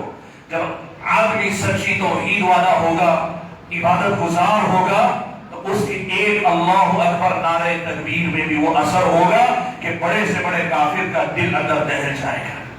آپ یقین کریں، جو تکبیر کی جو آواز نکلتی، آواز سے نہیں کوئی متعلق ہو جاتا، اس آواز کی کھنگرج سے زیادہ اس آواز کے اندر جو یقین ہے، جو اعتماد ہے، جو اللہ تعالیٰ سے تعلق کا زور ہے، جو اللہ تعالیٰ سے رشتے کی مضبوطی کا اثر نظر آتا ہے، یہ اصل میں سامنے والے لوگوں کے دلوں پہ اثر کرتا ہے. ہماری نمازوں کی اصلاح کی ضرورت ہے. تیسرے نمبر پہ میں کہنا چاہوں گا، معاملات کو سدھارو. معاملات کو سدھارو، چاہے وہ گھر بار کے معاملات ہوں، یعنی خاندان، قبیلے، شادی بیاہ، طلاق، یا پھر حقوق کے معاملے میں والدین، اولاد، بھائی بہن یا پڑوسی، یا آپ کے رشتہ داروں کے حقوق، ایک دوسرے کے لیے نفرتیں، ناراضگیاں، شکایتیں سب بھرا ہوا ہے. اسلام کہتے ہیں اپنے معاملات کو سدھارو. بھائیو دیکھو میری بات یاد رکھنا، جب تک معاملات ہم سدھاریں گے نہیں، ہمارے دل آپس میں نہیں جڑیں گے. ان معاملات کے اندر چھوٹی چھوٹی باتوں کو پکڑ کر چلنے کی اگر عادت رہی، زندگی میں صرف شکایتیں رہیں گی. ایک دوسرے کو معاف کرو، ایک دوسرے کو نظر انداز کرو، ایک دوسرے کو اپنا بھائی سمجھو، اپنی بہن سمجھو. مومن مومن کا بھائی ہے. ایک دوسرے کے لیے ضرورت اپنی محسوس کرو. مجھے اس کی ضرورت ہے, اسے میری ضرورت ہے. دیکھو یاد رکھو, میں اگر انکار کر دوں تو مجھے کسی کی ضرورت نہیں, اور اگر میں مانوں تو مجھے آپ سب کی ضرورت ہے. میں اگر انکار کر دوں تو مجھے کسی کی ضرورت نہیں, اور اگر میں مانوں تو پھر مجھے آپ سب کی ضرورت ہے. یہ اسلام مجھ کو اور آپ کو سکھاتا. اس لیے اپنے معاملات سدھار کر اپنے آپ کو اسلامی تعلیمات پہ پورا اتارو. خاص طور پر لین دین, کاروباری معاملات, قرض کے معاملات, تجارت کے معاملات, ان میں اسلامی تعلیمات کو اپناؤ. آج ہم اور آپ اگر ہمارے معاملات سدھار لیں گے, ساری دنیا پہ اثر انداز ہو سکتے ہیں. میں 2 واقعات صرف آپ کو سناتا ہوں مختصر 1 منٹ میں. پہلی بات جو سنانا چاہتا ہوں وہ یہ کہ دیکھو اس ملک میں اسلام جو سب سے پہلے آیا وہ معاملات کی اچھائی کے ذریعے ہی آیا. اس ملک میں جو اسلام آیا, جن کے یہاں کے لوگوں کے جو دل جیتے اس مسلمانوں نے اچھے معاملات کے ذریعے ہی جیتے. آپ کو معلوم ہے مالامار کیرلا کا جو ساحل ہے, وہاں عرب تاجر پرانے زمانے سے آیا جایا کرتے تھے. عرب کی تلواریں وہ لا کے یہاں بیچا کرتے تھے, گھوڑے لا کر بیچا کرتے تھے, اور یہاں سے گرم مسالہ وغیرہ لے کر جایا کرتے تھے. جب پہلے آتے تھے اسلام کے آنے سے پہلے, وہی چوری, عیاری, مکاری, دھوکہ دڑی, 2 نمبری, ساری چیزیں ان کے اندر تھی. اسلام آیا, بدل گئے وہ اندر سے. تجارت تو جاری ہے, بدل گئے, اور وہی پرانے تاجر آ رہے ہیں. معاملے کا انداز نیا ہے, معاملہ نیا ہے. معاملہ نیا دیکھ کر مقامی اس ملک کی آبادی نے پوچھا کہ کیا بات ہے, ایسی کون سی تبدیلی آئی کہ تم اندر سے اتنے بدل گئے ہو؟ پہلے ہمیں فکر رہتی تھی کہیں لوٹ نہ لو, اب یہ صورتحال ہے کہ تم سے معاملہ کر کے دل مطمئن ہوتا ہے. آخر ایسی کیا بات ہے؟ ان کے معاملات کی صفائی نے اسلام کے تعارف کا دروازہ کھولا, اور آج پورے ہندوستان کے اندر اسلام کا پیغام اگر عام ہے تو ان میں سب سے پہلا دروازہ اگر کھولا اچھے معاملات کے ذریعے کھولا. آج آپ بتاؤ کہ سچائی نہیں ہے کہ ہمارے آپسی معاملات ایسے ہیں. ہمارے مسلمان تاجر مجھ سے کہتے ہیں, ہو سکتا آپ سے بھی کہا ہوگا, ہمارے مسلمان تاجر ہم سے کہتے ہیں کہ حقیقت یہ ہے میدان کی کہ ہم غیر مسلم سے معاملہ کر کے بھروسہ کر سکتے ہیں, مسلمان سے معاملہ کر کے ہم مسلمان بھروسہ نہیں کر سکتے. یہ ہمارے مسلمانوں کا کہنا, کسی اور کا نہیں. غیر مسلم ہمارے بارے میں کیا کہتے ہیں وہ بھی بتاؤں آپ کو. میری بستی کا ایک معاملہ بتاتا ہوں. ایک نوجوان ہمارا ہے, اس کے والد صاحب اچھے آدمی, اچھے معاملات کرنے والے ہیں. تو یہ غیر مسلم نوجوان ہمارے اس نوجوان سے کہہ رہا ہے, اس کا دوست ہے, کہہ رہا ہے کہ تمہارے باپ کو مسلمانوں میں نہیں پیدا ہونا چاہیے تھا. کہا کیوں؟ کہا یہ وجہ یہ ہے کہ اتنا اچھا معاملہ کرنے والا آدمی میں نے مسلمانوں میں نہیں دیکھا, اس لیے میرا خیال یہ ہے کہ اتنے اچھے معاملہ کرنے والا مسلمانوں میں نہیں پیدا ہونا چاہیے. آپ سمجھ رہے ہیں اس جملے کا مطلب کیا ہے؟ اس جملے کا مطلب یہ کہ آج کے غیر مسلم کے سامنے ایک مسلمان کبھی اچھا معاملہ کرنے والا نہیں ہو سکتا. برا لگا آپ کو, برا لگے گا اور لگنا چاہیے, اور برا کا لگا تو پھر اس کو بدلنے کی کوشش کرو. اس کو بدلنے کی کوشش کرو کہ اصل میں یہ ہے جہاں ہم اور آپ کو محنت کرنی ہے, یہ ہے جہاں ہم نے غفلت برتی ہے, یہ ہے جہاں ہم نے دنیا والوں کو موقع دیا کہ ہمارے بارے میں غلط جھوٹ سب کچھ پھیلائیں. ہم نے اپنے معاملات کے ذریعے پھیلایا. میں آپ کو بتاؤں بھائیو, اس اسلام کی تبلیغ اور نشر و اشاعت کے لیے بھی ہمارے اور آپ کے معاملات کا سدھار بہت زیادہ ضروری ہے. جو تیسری بات میں آپ کے سامنے کہہ رہا ہوں وہ یہ کہ اپنے معاملات کو سدھارو. دیکھو ایک اخبار میں, ایک جریدے میں, ایک ماہنامے میں نے یہ رپورٹ بہت پہلے جب دہشت گردی ٹیررزم کے حوالے سے بہت زیادہ بات ہوتی تھی تب پڑھا تھا کہ لندن میں ایک مرتبہ ایک ایگزیبیشن لگا. ایگزیبیشن کا مقصد کیا تھا؟ وہاں کے مسلمانوں نے یہ کہا کہ اسلام کے بارے کو بہت بدنام کیا جا رہا ہے, تو اسلام کا تعارف کروایا جائے, صحیح اسلام کیا لوگوں کے سامنے رکھا جائے. ایگزیبیشن لگایا جس میں کام یہ تھا کہ اسلام میں ایمان کی باتیں, اسلام کی باتیں, حرام و حلال کی باتیں, تجارت کے اصول, یعنی اسلام کی صحیح تصویر پیش کی جائے. ایگزیبیشن لگا, لوگ آتے جا رہے ہیں, دیکھتے جا رہے ہیں. ایک انگریز, بہت سارے آئے, ان میں سے ایک انگریز نے پورا ایگزیبیشن دیکھنے کے بعد تاثرات میں ایک بات اس نے لکھی. اس نے کیا لکھا؟ کہا اسلام بہت اچھا مذہب ہے. ایگزیبیشن دیکھنے کے بعد مجھے جو میرا احساس ہے وہ یہ ہے کہ اسلام بہت اچھا مذہب ہے, لیکن میں یہ مذہب نہیں قبول کروں گا. اب ایگزیبیشن کے بعد جو لوگ فیڈ بیک دیکھتے ہیں, ذمہ دار وہ دیکھ رہے ہیں, اس سے رابطہ کر کے پوچھتے معاملہ کیا ہے. جب تم یہ کہتے ہو کہ اسلام بہت اچھا مذہب ہے, پھر پھر کہتے کیوں ہو کہ میں اس کو قبول نہیں کروں گا، یہ کیوں کہتے ہو؟ تو اس نے کہا اس لیے میں نے کہا کہ میں نے دیکھا اتنا اچھا اسلام، اتنا اچھا ہو کر بھی اگر مسلمانوں کو بدل نہیں سکتا تو وہ اسلام مجھے کیا بدل سکے گا، اس لیے میں اسے قبول نہیں کروں گا۔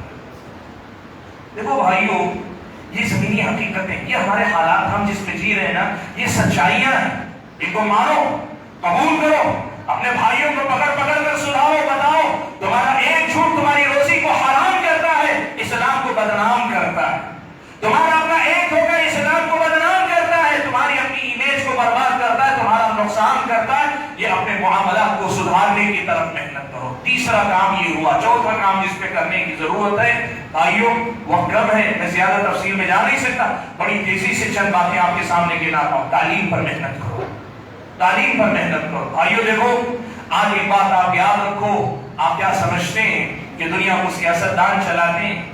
سیاستدان آتے جاتے رہتے ہیں، اصل جو چلاتے ہیں وہ بیوروکریسی ہوتی ہے، یعنی جو لوگ ذمہ دار مختلف عہدوں پر بیٹھے ہوئے جو ذمہ دار ہوتے ہیں وہ ملک کے نظام کو اصل میں چلاتے ہیں، وہی صحیح مشورے غلط مشورے دیتے ہیں۔ ایسے مقامات میں اپنے بچوں کو، اپنی بچیوں کو جو واقعی معنوں میں اہل ہے اور جہاں شرعاً ان کے لیے گنجائش نکل سکتی ہے، وہاں ان بچوں کو خاص طور پہ پہنچانے کی کوشش کرو، اس پر تعلیم پر محنت کرو۔ دیکھو ایک بات، آپ کے بارے میں رائے کیا ہے، یہ آپ کے بارے میں رائے کیا ہے، یہ اس وقت حکومت کے ڈپارٹمنٹ کے مختلف لوگ ہمارے سامنے، جس لیے کہ ان لوگوں سے اٹھنا بیٹھنا ہوتا ہے تو وہ بتاتے ہیں۔ میں آپ کو بتاؤں پولیس ڈپارٹمنٹ میں آپ کی امیج کیا ہے، میں آپ کو بتاؤں اس ملک کی جو تفتیشی ایجنسیاں ان کے اندر آپ کی امیج کیا ہے، آپ کی پہچان کیا ہے، معلوم ہے کہ مسلم نوجوان تعلیم میں آگے نہیں بڑھتے، ڈراپ آؤٹ ہو جاتے ہیں، پہلا۔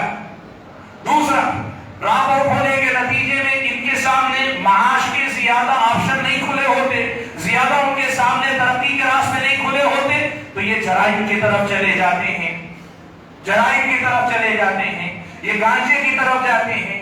اسی لیے وہ کہتے ہیں ہر بڑے شہر کے اندر، پولیس کا تجزیہ میں آپ کو بتاؤں، ہر بڑے شہر کے اندر گانجا کہاں ملتا ہے؟ مسلم بیکورڈ محلوں کے اندر ملتا ہے۔ جیلوں میں کون ہے؟ زیادہ تر مسلم نوجوان ہیں۔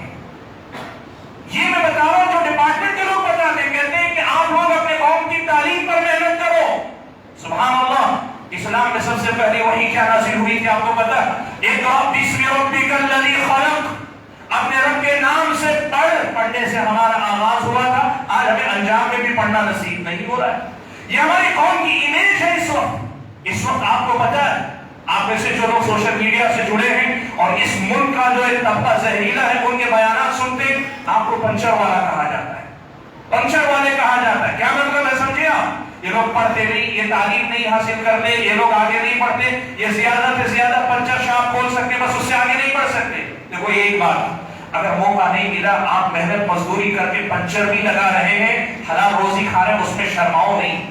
لیکن میں جو بات کہہ رہا ہوں وہ دوسرا پہلو، وہ پہلو کیا ہے؟ وہ یہ کہنا چاہتے ہیں کہ یہ لوگ قوم کے اوپر بوجھ ہی بنیں گے، ان سے ملک کا بھلا نہیں ہوگا، یہ کبھی اس قابل نہیں بنیں گے کہ قوم کو دے سکیں۔ بہت سارے لوگ یہ کہتے ہیں کہ اس ملک میں مسلمان غیر مسلموں کا ٹیکس کھا کر زندہ ہے۔ یہاں پہ میرے بارے میں یہ کہی جا رہی ہے، آپ سمجھے میڈیا کے اندر ہمارے بارے میں کیا رائے ہے، ہمارے بارے میں کیا کہا جا رہا ہے، ہمیں سمجھنا پڑے گا۔ ایسے نہیں ہوگا کہ ہم اور آپ کہیں ہم بہت عزت دار تھے، ہم تھے۔ ادھر سلطان پور میرے باپ بڑے جو ہے شہنشاہ تھے، آپ کیا ہو، میں کیا ہوں، ہم نے کیا کیا ہے؟ بھائیوں دیکھو، تعلیم ایک ایسا ہتھیار ہے جس کے سلسلے میں دو تین بنیادی باتیں یاد رکھو۔ آج بھی اللہ کا فضل و کرم ہے، بہت حد تک تعلیم آزاد ہے۔ آزاد اس معنی میں کہ پرانے دور میں جیسے برہمنوں کا تسلط تھا، شودروں کو تعلیم حاصل کرنے کی بالکل اجازت نہیں تھی، آج وہ صورتحال نہیں۔ اگر آپ تعلیم پہ محنت کریں گے، آپ کے سامنے دروازے کھلتے چلے جائیں گے، محنت کرو۔ یقیناً تعلیم کے میدان میں بھی بہت ساری سازشیں ہو رہی، لیکن آج بھی تعلیم کے ذریعے بہت بڑا انقلاب آپ لا سکتے ہیں۔ ایک بات۔ دوسری بات، آپ تعلیم جب حاصل کریں گے، تعلیم حاصل کر کے آپ تجارت کریں گے، آپ کی تجارت بہت زیادہ ترقی کرے گی۔ آپ تعلیم حاصل کر کے زیادہ اونچے سے اونچے مقام پہ پہنچیں گے، آپ کے حالات زیادہ بہتر ہوں گے۔ تعلیم پر محنت کرو کہ بہت زیادہ ضرور ہو۔ ایک بات یاد رکھو، تعلیم کا میدان کیسا ہے آپ کو معلوم ہے، یہاں ایک بات یاد رکھو، آپ جتنے نیچے لیول پہ رہیں گے، کمپٹیشن زیادہ رہے گا، لوگ زیادہ رہیں گے، اپرچونٹی، مواقع بہت کم رہیں گے۔ آپ جس قدر زیادہ ہائر ایجوکیشن، زیادہ اعلیٰ تعلیم حاصل کریں گے، کمپٹیشن لیول کم ہوتا جائے گا، اپرچونٹی زیادہ ہوگی۔ آج ہمارا نوجوان زیادہ تر ہوتا کیا ہے؟ بمشکل 10 تک پڑھتا ہے، بمشکل 10 تک پڑھتا ہے۔ بھائیوں، اگر کرنا ہے انقلابات، نعرے بازی، وہ ساری باتیں کبھی وقت کی ضرورت ہو تو ہو سکتی ہے، ورنہ ان سے بڑے خیر کی امید نہیں۔ زمینی کام کرو، اور زمینی کام یہ ہے طے کر لو کہ ہماری قوم کے ہر بچے کو ہم پڑھائیں گے، اور اس وقت تک پڑھائیں گے جب تک پڑھایا جا سکے۔ شادی کے بعد بھی پڑھا کرو، ڈگریوں پہ ڈگریاں حاصل کرو، آگے بڑھتے جاؤ۔ دنیا میں ایسا کبھی نہیں ہوتا کہ ہر آدمی اپنی ڈگری ہی سے کماتا ہے، لیکن یہ ضرور ہوتا ہے جب یہ قوم کا عام مزاج پڑھنے کا بن جاتا ہے تو پھر کم سے کم اتنے لوگ اس میں سے ضرور نکلتے ہیں جو قوم کے مسائل کو صحیح رخ پہ لے جانے والے اور ان کو سہارا دینے والے بن سکتے ہیں۔ تعلیم پہ محنت کرو۔ اس ملک میں تعلیم آج بھی سب سے مؤثر راستہ ہے ہر قسم کی سازش کا مقابلہ کرنے کا، اور اس ملک میں تعلیم سب سے بڑا ذریعہ ہے آج بھی جس کے ذریعے ہم اس قوم و ملت کے حالات کو سدھارنے کی بات کر سکتے ہیں۔ تعلیم پر محنت کرو۔ ایک تیسری بات، اور ایک اور بات، چوتھی بات ہوئی، پانچویں بات جو کہنا چاہوں گا وہ یہ کہ بھائیوں، اس ملک میں غیر مسلموں سے اپنے تعلقات کی اصلاح کی طرف توجہ ہو۔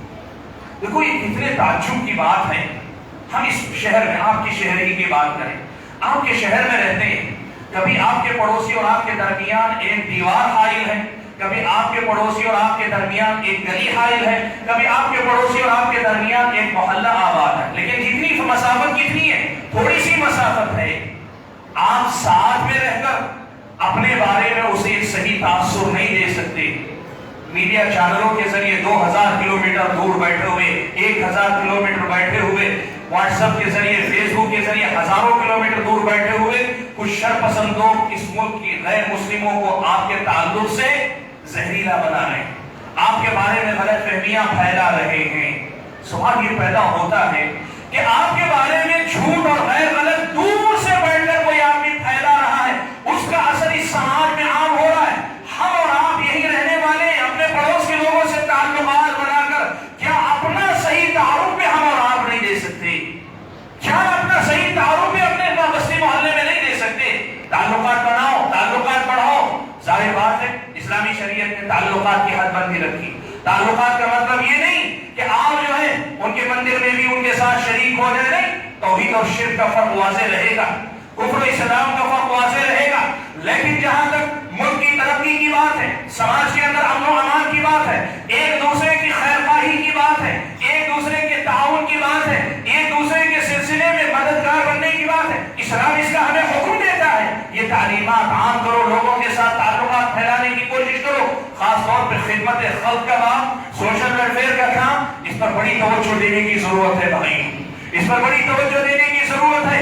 پہچانو سماج کے مجبوروں، کمزوروں کو، ان تک پہنچو، قبل اس کے کہ وہ ضرورت مند بن کر تم تک آئیں، وہ مسلمان ہو کے غیر مسلم ہو، ان تک آپ پہنچنے کی کوشش کرو۔ آج یہ کام آپ کو کرنا ہے۔ آپ بڑے بڑے آپ منصوبے بنا لیں، یہ زمینی کام جتنا ہمارے اور آپ کے حالات سدھار سکتے ہیں، اتنا کوئی بڑا انقلابی کام کوئی بڑی جماعت، جمعیت، تنظیم نہیں کر سکتی۔ آپ اس پر محنت کرو کہ اس کی ضرورت ہے۔ میں آپ کو بتانا چاہوں گا کہ ابھی کی بھی حالات، آپ جانتے ہیں بارشوں کی وجہ سے جنوب میں پوری سیلابی کیفیت ہے۔ اس سے پہلے آپ کو یاد ہے تمل ناڈو کے اندر سیلاب کی کیفیت چنئی میں جب بارشیں ہوئی تھی، اس وقت کی یہ مثالیں میں آپ کو بتانا چاہوں گا۔ اور صرف تمل ناڈو میں نہیں، نارتھ انڈیا کے اندر بھی جب سیلاب کی صورتحال آئی تھی، ہمارے اپنے کرناٹک کے اندر بھی جب سیلاب کا معاملہ آیا تھا، دسیوں واقعات میں یہ بات آئی، مسلمانوں نے کچھ نہیں یہ سوچ کر کہ اللہ نے ہمیں انسانیت کی خدمت کا حکم دیا، سڑکوں پہ اتر کے لوگوں کو کھلایا پلایا، لوگوں کے کام آئے، اور مسلمانوں کے پوچھے بغیر بھی غیر مسلموں نے یہ کہا آپ کے بارے میں ہمیں بہت کچھ غلط بتایا گیا تھا، آج یقین ہوا کہ آپ ویسے نہیں، آپ تو بڑے اچھے لوگ ہیں۔ میرے بھائیو یہ سچائی ہے۔ احسن الی الناس تستعبد قلوبهم، عربی شاعر کہتا ہے لوگوں پہ احسان کر کے احسان لوگوں کے دلوں کو غلام بنا لیتا ہے۔ لوگوں کے دلوں پہ آپ حکومت کرتے ہیں، دل جیتتے ہیں آپ۔ اگر آپ لوگوں کے اوپر احسان احسان کریں خدمت خلق کے باب سے.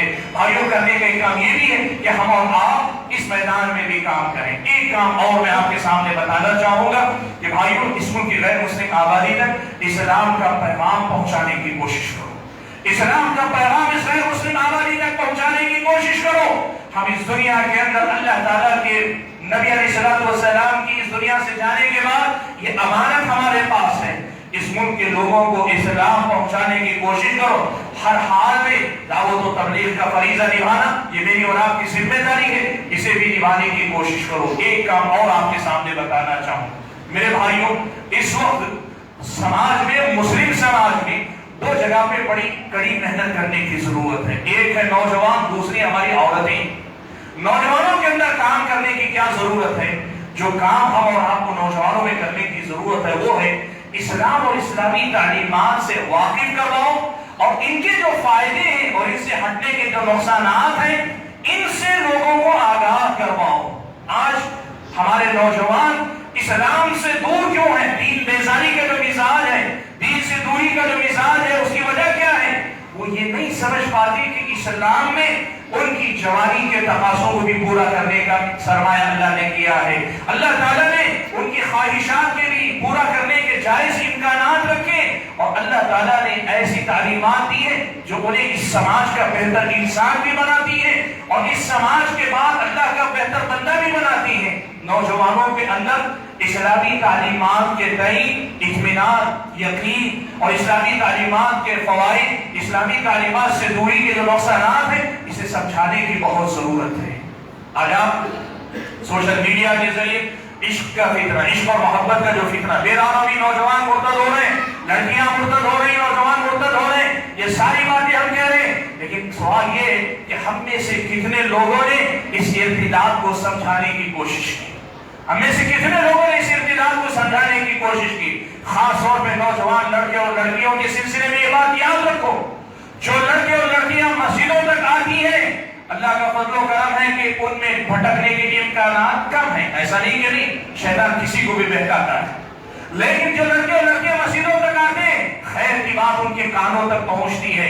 لیکن آپ جانتے ہیں سماج کا ایک طبقہ ایسا ہے جو مسجدوں تک نہیں آتا یا بڑی مشکل سے آتا ہے, جمعہ کے دن بھی آیا تو آخری وقت میں جماعت کے وقت میں آتا ہے. یہ بے راہ روی کی باتیں, یہ ساری باتیں ایسے ہی لوگوں کے, نوجوانوں کے اندر زیادہ ہوتی ہیں. طریقہ کیا ہے؟ وہ یہاں نہیں آتے, آپ تو ان تک پہنچ سکتے ہیں. اپنے نوجوانوں کو سنبھالنے کی کوشش کرو. بھائیوں, دوسرا جو خواتین سے متعلق بات مجھے کہنی ہے وہ یہ کہ میری ماں اور بہنوں, آپ کے بارے میں بہت کچھ کہا جا سکتا ہے, لیکن ایک بات میں آپ کو بتانا چاہوں گا کہ اس وقت مسلم نوجوانوں پر پہلے محنت زیادہ ہوتی تھی. ملک میں اس وقت مسلم خواتین پہ زیادہ محنت ہو رہی ہے کہ آپ کو دین بیزار بنایا جائے, آپ کو دین سے برگشتہ کیا جائے. آپ کو پتا ہے اس ملک میں موجودہ جو حکومت ہے, اس حکومت نے 3 طلاق کے مسئلے کو اٹھایا, حلالہ کے مسئلے کو اٹھایا, ایک سے زائد شادی, تعدد ازدواج کے مسئلے کو اٹھایا. اب کیا سمجھتی ہیں؟ ان کو آپ سے ہمدردی ہے. اگر ہمدردی ہوتی تو اس ملک کی تمام خواتین سے متعلق بات ہوتی. اس ملک کی سچائی یہ ہے کہ ابھی بھی آپ اگر دیکھنا چاہیں متھرا کے اندر آشرم, دنیا کے ملک کے مختلف شہروں میں ایسے آشرم ہیں جن میں سینکڑوں اور بعض میں ہزاروں عورتیں, غیر مسلم عورتیں بے سہارا, بے آسرا ہیں. سماجی حیثیت سے خودکاری ہوئی, سماجی حیثیت سے ان کی عزت و آبرو سے لے کر ان کے رہن سہن سے لے کر اتنے مسائل ہیں کہ مسلم عورت سے زیادہ ان کے حالات خراب ہیں, لیکن ان کے لیے آواز کوئی نہیں اٹھاتا. آپ کے بارے میں کیوں بات کی جا رہی؟ اس لیے کہ ان کو ایک بات پتا ہے کہ جس گھر کی عورت برگشتہ ہو جائے, جس گھر کی عورت بکھر جائے, اس گھر کا مرد کبھی سنبھل نہیں سکتا. جس گھر کی عورت بکھر جائے اس گھر کا مرد کبھی سنبھل نہیں سکتا. اور وہ عورت کو دین سے برگشتہ کرنا چاہتے ہیں. ہوگا کیا؟ 3 طلاق کے مسئلے کو اچھالا جائے گا. شرعی لحاظ سے اگر طلاق صحیح طریقے سے دی جائے تو یہ اللہ کی رحمت ہے, لیکن کوئی آدمی غلط تصرف کر رہا ہے تو یہ غلط تصرف آدمی کا غلط تصرف ہے. حلالہ کا جو تصور ہے ایک رات کے لیے حلال کرنے کسی مرد کے پاس بھیجنا, یہ غیر شرعی اور حرام ہے اسلامی شریعت کی نظر میں.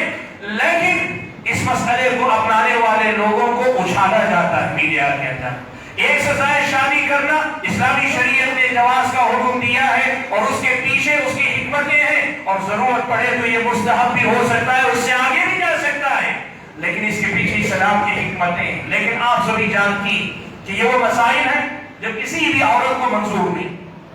کوئی بھی عورت ایک سے زائد اپنے شوہر کی بیویاں بنانا پسند نہیں کرے گی کہ میں بیوی ہوں، میرے بعد کوئی اور اس کی بیوی بنے، یہ عورت کی طبیعت پسند نہیں کرتی۔ ایک سے زائد 3 طلاق ایک جھٹکے میں شوہر دے دے، عورت کس عذاب سے گزرتی ہے عورت کو پتہ ہے، اور حلالہ کا تصور ہی اتنا خطرناک ہے کہ کوئی شریف عورت اسے برداشت نہیں کر سکتی، کرنا تو دور کی بات وہ سن نہیں سکتی۔ ایسے مسائل کو اچھال کر یہ تاثر دیا جا رہا ہے کہ مولویوں کی اگر باتوں میں رہو گی تو یہی تمہارا استحصال ہوتا رہے گا، اس لیے کیا ہے تم مولویوں کے دین سے آزاد ہو جاؤ، اور نتیجہ کیا ہوگا؟ میری ماں اور بہنوں یہ مسئلہ سمجھو، تمہارا رشتہ علماء سے کٹے گا تو انڈائریکٹلی تمہارا رشتہ دین سے کٹتا چلا جائے گا، تمہارا رشتہ دین سے کٹ جائے گا، اور جس دن تمہارا رشتہ دین سے کٹ جائے گا تو پھر تمہاری گود میں پروان چڑھنے والی نئی نسل جو ہوگی اس کی تربیت کون کرے گا؟ سماج کرے گا۔ میں ایک بات اکثر کہتا ہوں، آج آپ کے سامنے دہرا رہا ہوں، اور اس یقین کے ساتھ کہ میری مائیں اور بہنیں اس کو سمجھیں گی۔ ایک بات سمجھو آپ، ہماری اتنی ساری اصلاحی کوششیں، اتنی دینی جمعیتیں ہیں، اتنی ساری مسجدیں ہیں، اتنے سارے درس ہیں، خطبات ہیں، پھر بھی اصلاح کا کام اس رفتار سے نہیں ہو پاتا۔ وجہ اس کی کیا ہے؟ اس کی وجہ یہ ہے کہ مان لے 5 وقتہ نمازیں، جمعہ کے خطبات، ایسے بیانات ملا کر 24 گھنٹے میں 1 گھنٹہ ہم ان نوجوانوں کو، اس نئی نسل کو دین پڑھاتے ہیں، 23 گھنٹے سماج معاشرہ دین سے بیزار کرنے کے لیے محنت کرتا ہے۔ 1 گھنٹے کی محنت کم پڑ جاتی ہے، 23 گھنٹے کی محنت کامیاب ہو جاتی ہے۔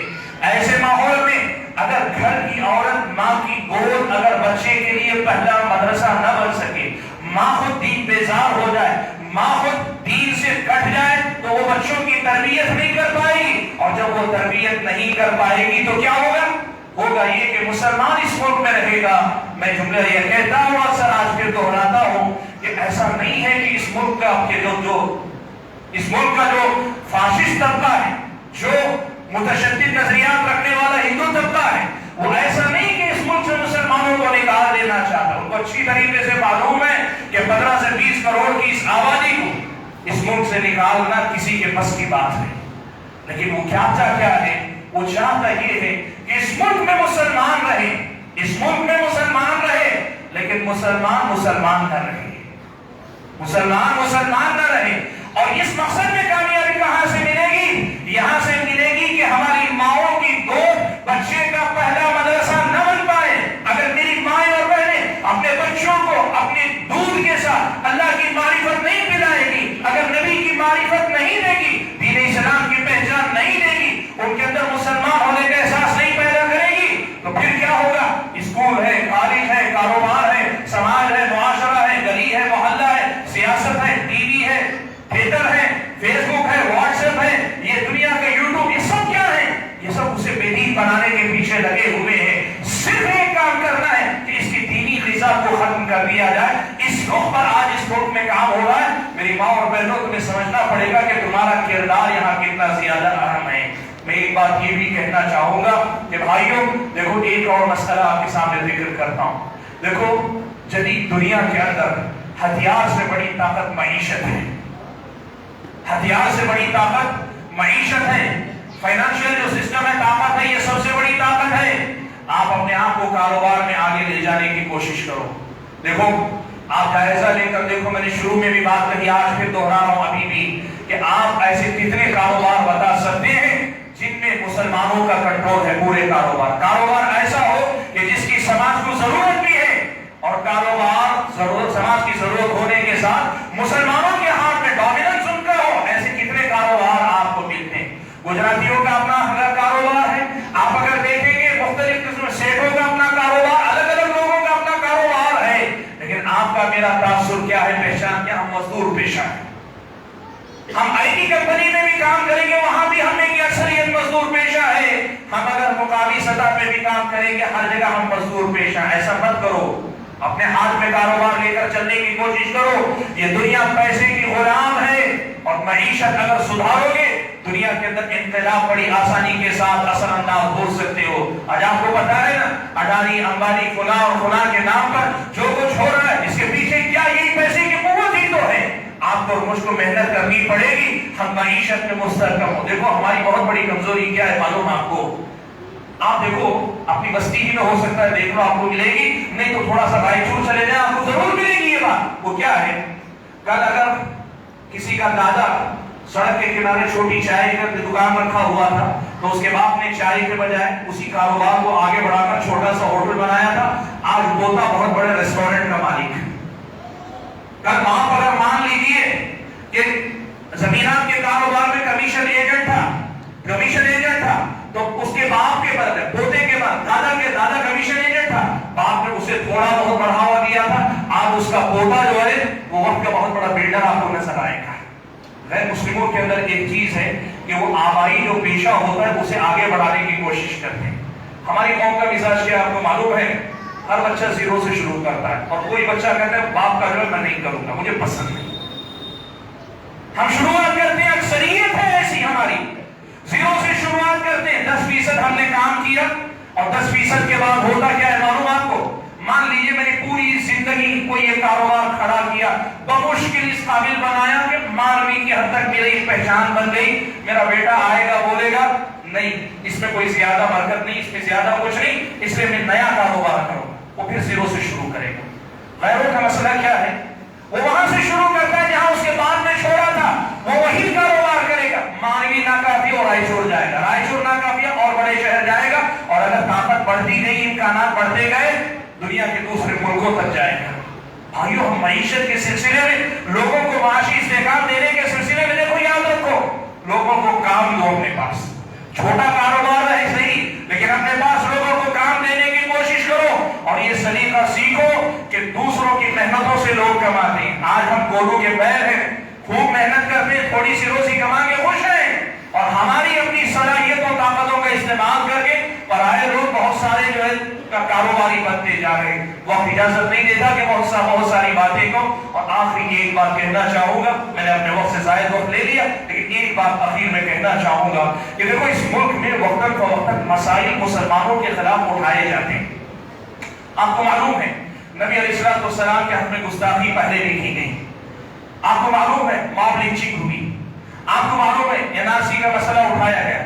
یہ بات آپ یاد رکھو, اس ملک میں عام ہے, آپ کے خلاف یہ سلسلہ ختم نہیں ہوگا. اس لیے کہ کچھ لوگ اسی کے بغیر آج آپ کے ذریعے وہ سیاست ان کی چمکتی ہے, آپ کے ذریعے ان کی روزی روٹی چلتی ہے, وہ آپ کے لیے مسائل پیدا کر کے اپنا الٹو سیدھا کرتے رہیں گے. ایک چیز یہ ہمیں آنی چاہیے کہ ان ہر دن نئے اٹھنے والے مسائل کو حل کرنے کا ایک طریقہ ہمیں آنا چاہیے. ایک مثال ابھی میرے سامنے آئی, ایک آدمی اپنے آپ کو مسلمان کہتا ہے, شیعہ ہے, وسیم رضوی کی میں بات کر رہا ہوں. اس نے کہا نبی صلی اللہ علیہ وسلم کے بارے میں جو باتیں کہی, آج سے پہلے یہ صورتحال تھی کہ اس ملک کا غیر مسلم اگر کہتا تو ہنگامہ ہو جاتا تھا, لیکن آج اس بدبخت نے جو ساری حدیں پار کر دی. لیکن ہم اور آپ کی یہ صورتحال ہے کہ ہم کیا کریں. بھائی ایک بات یاد رکھو, اللہ کے نبی صلی اللہ علیہ وسلم کے دور میں بھی یہ مسئلہ آیا کہ بعض منافقین نے ایسے اقدامات کیے کہ اللہ کے نبی کی نظر میں وہ واجب و قتل تھے. صحابہ نے پوچھا اللہ کے نبی اجازت دیجیے اس کی گردن اڑا دوں گا. اللہ کے نبی نے کہا کہ نہیں ایسا مت کرو, میں یہ نہیں چاہتا کہ لوگ یہ کہیں ان محمد یقتل اصحابہ, کہ محمد اپنے ہی ساتھیوں کا قتل کرتا, یہ بدنامی اسلام کے نام آئے گی. یہ ہے مستحق, لیکن اس کے باوجود تم یہ اقدام مت کرو. ایک بات. دوسری بات میں آپ کو بتانا چاہوں گا, پہلے ایسا ہوتا کوئی ایک آدمی گستاخی کرتا, مسلمان احتجاج کرتے تو فائدہ کیا ہوتا؟ شاید اس احتجاج کے نتیجے میں حکومت اثر لیتی, اس آدمی کے خلاف کارروائی کرتی. لیکن آج یہ بات سمجھنے کی کوشش کرو. دیکھو نبی علیہ السلام کی عزت و آبرو سے بڑھ کر کوئی چیز نہیں, ہماری جان کوئی چیز نہیں ہے. لیکن میرے بھائیوں ہمیں سمجھداری یہ سمجھنے کی ضرورت ہے دیکھو کہ آج یہ صورتحال ہے کہ ہمارے احتجاجات کا کوئی اثر نہیں ہونے والا ہے. آپ سمجھیں اس بات کو. پروٹیسٹانٹ اور میں کہیں گے اس کا فائدہ ہو نہیں رہا ہے, الٹا نقصان یہ ہو رہا ہے کہ لوگوں کو, بہت سارے لوگوں کو یہ سمجھ نہ آ گئی ہے کہ شہرت حاصل کرنے کا شارٹ کٹ طریقہ کیا ہے. یہ کانٹروورشیل اسٹیٹمنٹ اللہ کے نبی کے بارے میں اسلام کے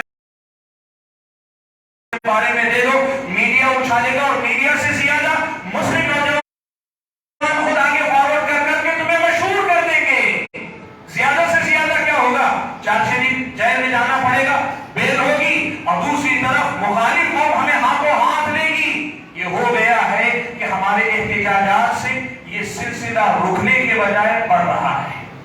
اس سلسلے کو روکنے کے بجائے شاید انجانے میں ہمارے اقدامات سے معاملہ ہوگا۔ اس لیے میں یہ بات کہنا چاہتا ہوں کہ اس سلسلے میں اقدام کیا ہونا چاہیے۔ عام نوجوان سب سے پہلے یہ طریقہ سیکھیں کہ اس قسم کی باتوں کو پھیلانا چھوڑے۔ سب سے پہلے ہر نوجوان فارورڈ کر رہا ہے، گروپوں میں بھیج رہا ہے، دیکھو اس نے کیا کہا، دیکھو اس نے کیا کہا۔ میں اکثر سمجھانے کے لیے ایک بات کہتا ہوں، اس کو سمجھے برا نہ مانے میری بات کا، لیکن سمجھانے کے لیے بسا اوقات ایسی باتیں کہنی پڑتی ہیں۔ اللہ معاف کرے، اللہ ہم سب کی حفاظت فرمائے۔ کیا ہم میں سے کسی کے گھر والوں کے ساتھ کچھ غلط ہو جائے، کسی کے گھر کی عزت و آبرو چلی جائے، تو کیا ہم بدلہ لینے کے نام پر یہ پھیلائیں گے کہ دیکھو میرے ساتھ یہ ہوا، میرے ساتھ یہ ہوا، میرے ساتھ یہ ہوا، میرے گھر کے ساتھ ہم پھیلائیں گے؟ نہیں، ہمیں معلوم ہے غلط ہونے کے باوجود یہ بات ایسی نہیں کہ میں اسے بازار میں لاؤں، میں تو چھپاؤں گا، میں تو دباؤں گا، کہیں جو نقصان ہوا اس کی تلافی بعد میں، لیکن یہ بات زیادہ نہ پھیلنے پائے کہ میری عزت جائے گی۔ بھائی اس سے زیادہ ضروری ہے ہم حساس بنے کہ یہ خبریں واٹس ایپ کی، فیس بک کی نہ پھیلایا کریں، نہ پھیلایا کریں کہ اس سے خیر نہیں جنم لے رہا ہے۔ اس کے بجائے کرنے کا طریقہ کیا ہے؟ ہمارا مشورہ یہ ہے کہ جو جمعیتیں جماعتیں ہیں وہ سڑکوں کے احتجاج سے زیادہ قانون کا سہارا لینے کی کوشش کریں۔ کہتے ہیں قانون پوری طرح ساتھ نہیں، قانون پوری طرح ساتھ نہیں، کئی جگہ پہ خاص طور پہ سپریم کورٹ کے معاملے بہت سارے لوگوں کے لیے تشویش کا باعث بن رہے ہیں، یہ اپنی جگہ پہ، لیکن اس کے باوجود جو امکان ہے ہمارے پاس وہ یہی ہے ہم اور آپ قانون کا سہارا لے کر کیس درج کروائیں۔ ایک نہیں، دو نہیں، سارے ملک کے مسلمانوں کے جذبات کو اس نے ٹھیس پہنچائی ہے۔ ہر جگہ اپنے اپنے علاقے میں کیس درج کرو، پیروی کرنے کے لیے، آنے کے لیے بولو، وکیلوں سے مشورہ کرو، اور اگر ممکن ہے آپ کے اپنے علاقے کے M L A, M P جو ہمارے نمائندے، وہ کسی بھی پارٹی کے ہوں، وہ ہیں ہمارے نمائندے، ان تک پہنچ کر ان سے بات کرو کہ یہ ہماری تکلیف کا باعث ہے۔ ایک نمائندے کی حیثیت سے آپ اس معاملے میں حکومت پہ دباؤ بنانے کی کوشش کرو، یہ اقدامات کریں، شاید اس سے کچھ خیر ہو تو ہو، ورنہ ہم جو کرتے جا رہے ہیں اس کی وجہ سے نبی علیہ السلام کی شان میں گستاخی کا رجحان کم ہونے کے بجائے بڑھتا ہی جا رہا ہے۔ اسے سمجھنے کی کوشش کریں۔ حاضرین گرامی، مجھے بہت ساری باتیں کہنی تھی، میں نے جیسے آغاز کیا تو میں نے کہا موجودہ حالات کہیں تو بہت سارے حالات ہیں، بہت سارے حل ہیں، لیکن ساری باتیں آپ کے سامنے رکھی نہیں جا سکتی۔ کچھ باتیں میں نے منتخب کر کے کہی ہیں، اور مجھ پر بات میں نے سب سے پہلے کہی ہے کہ ہم اور آپ مسلمان بن جائیں، اللہ تعالیٰ ہم اور آپ کو اسلام کی حفاظت کی توفیق دے دے تو اللہ تعالیٰ کسی اسلام کو ہمارا محافظ بنا دے گا۔ اللہ سے دعا ہے کہ اللہ تعالیٰ مجھے، آپ سبھی حضرات کو، خواتین کو جو باتیں کہیں سنی گئی، کہنے اور سننے سے زیادہ عمل کرنے کی توفیق عطا فرمائے۔ آمین وآخر دعوانا الحمدللہ رب العالمین۔ میں آپ سبھی حضرات کا، خاص طور پہ یہاں کی جماعت کے جو ذمہ دار حضرات ہیں، ان کا شکر گزار ہوں کہ آپ نے یہاں آج مدعو کر کے یہ موقع دیا کہ کچھ باتیں اپنے بھائیوں اور بہنوں کے سامنے کہہ سکوں۔ اللہ مجھ کو اور آپ کو عمل کرنے کی توفیق عطا فرمائے۔ آمین۔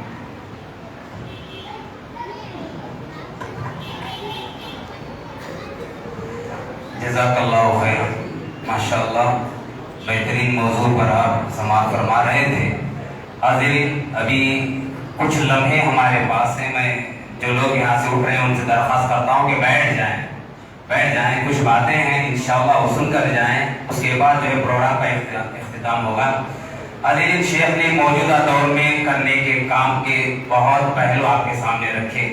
سب سے پہلا پہلو انہوں نے یہ رکھا کہ ہمیں سب سے پہلے اپنے آپ کو مسلمان بنانا ہے۔ اگر اسے آیت کریمہ کی روشنی میں کہا جائے، یا ایھا الذین آمنوا ادخلوا فی السلم کافہ، اے مسلمانوں پورے کے پورے اسلام میں داخل ہو جاؤ، یعنی نماز کے حد تک نہیں، توحید کے حد تک نہیں، کسی ایک چیز کو پکڑ کر نہ رہیں، بلکہ مکمل اسلام پر پابندی کرنے کی کوشش کریں۔ اور موجودہ دور میں ہمیں اپنے آپ کو بدلنا ہوگا، ہر آدمی اپنے آپ کو بدلنے کی کوشش کرے۔ ہر آدمی اپنے آپ کو بدلے گا تو آپ کا گھر بھی بدلے گا، آپ کا ماحول بھی بدلے گا، آپ کے مسجد کے مصلی بھی بدلیں گے۔ جب آپ خود اپنے آپ کو نہیں بدلیں گے تو کسی چیز میں تبدیلی نہیں آنے والی۔ اور ایک بات میں شیخ محترم کی باتوں کی روشنی میں آپ کو یہ کہوں کہ شیخ محترم نے سب سے پہلے کہا تھا کہ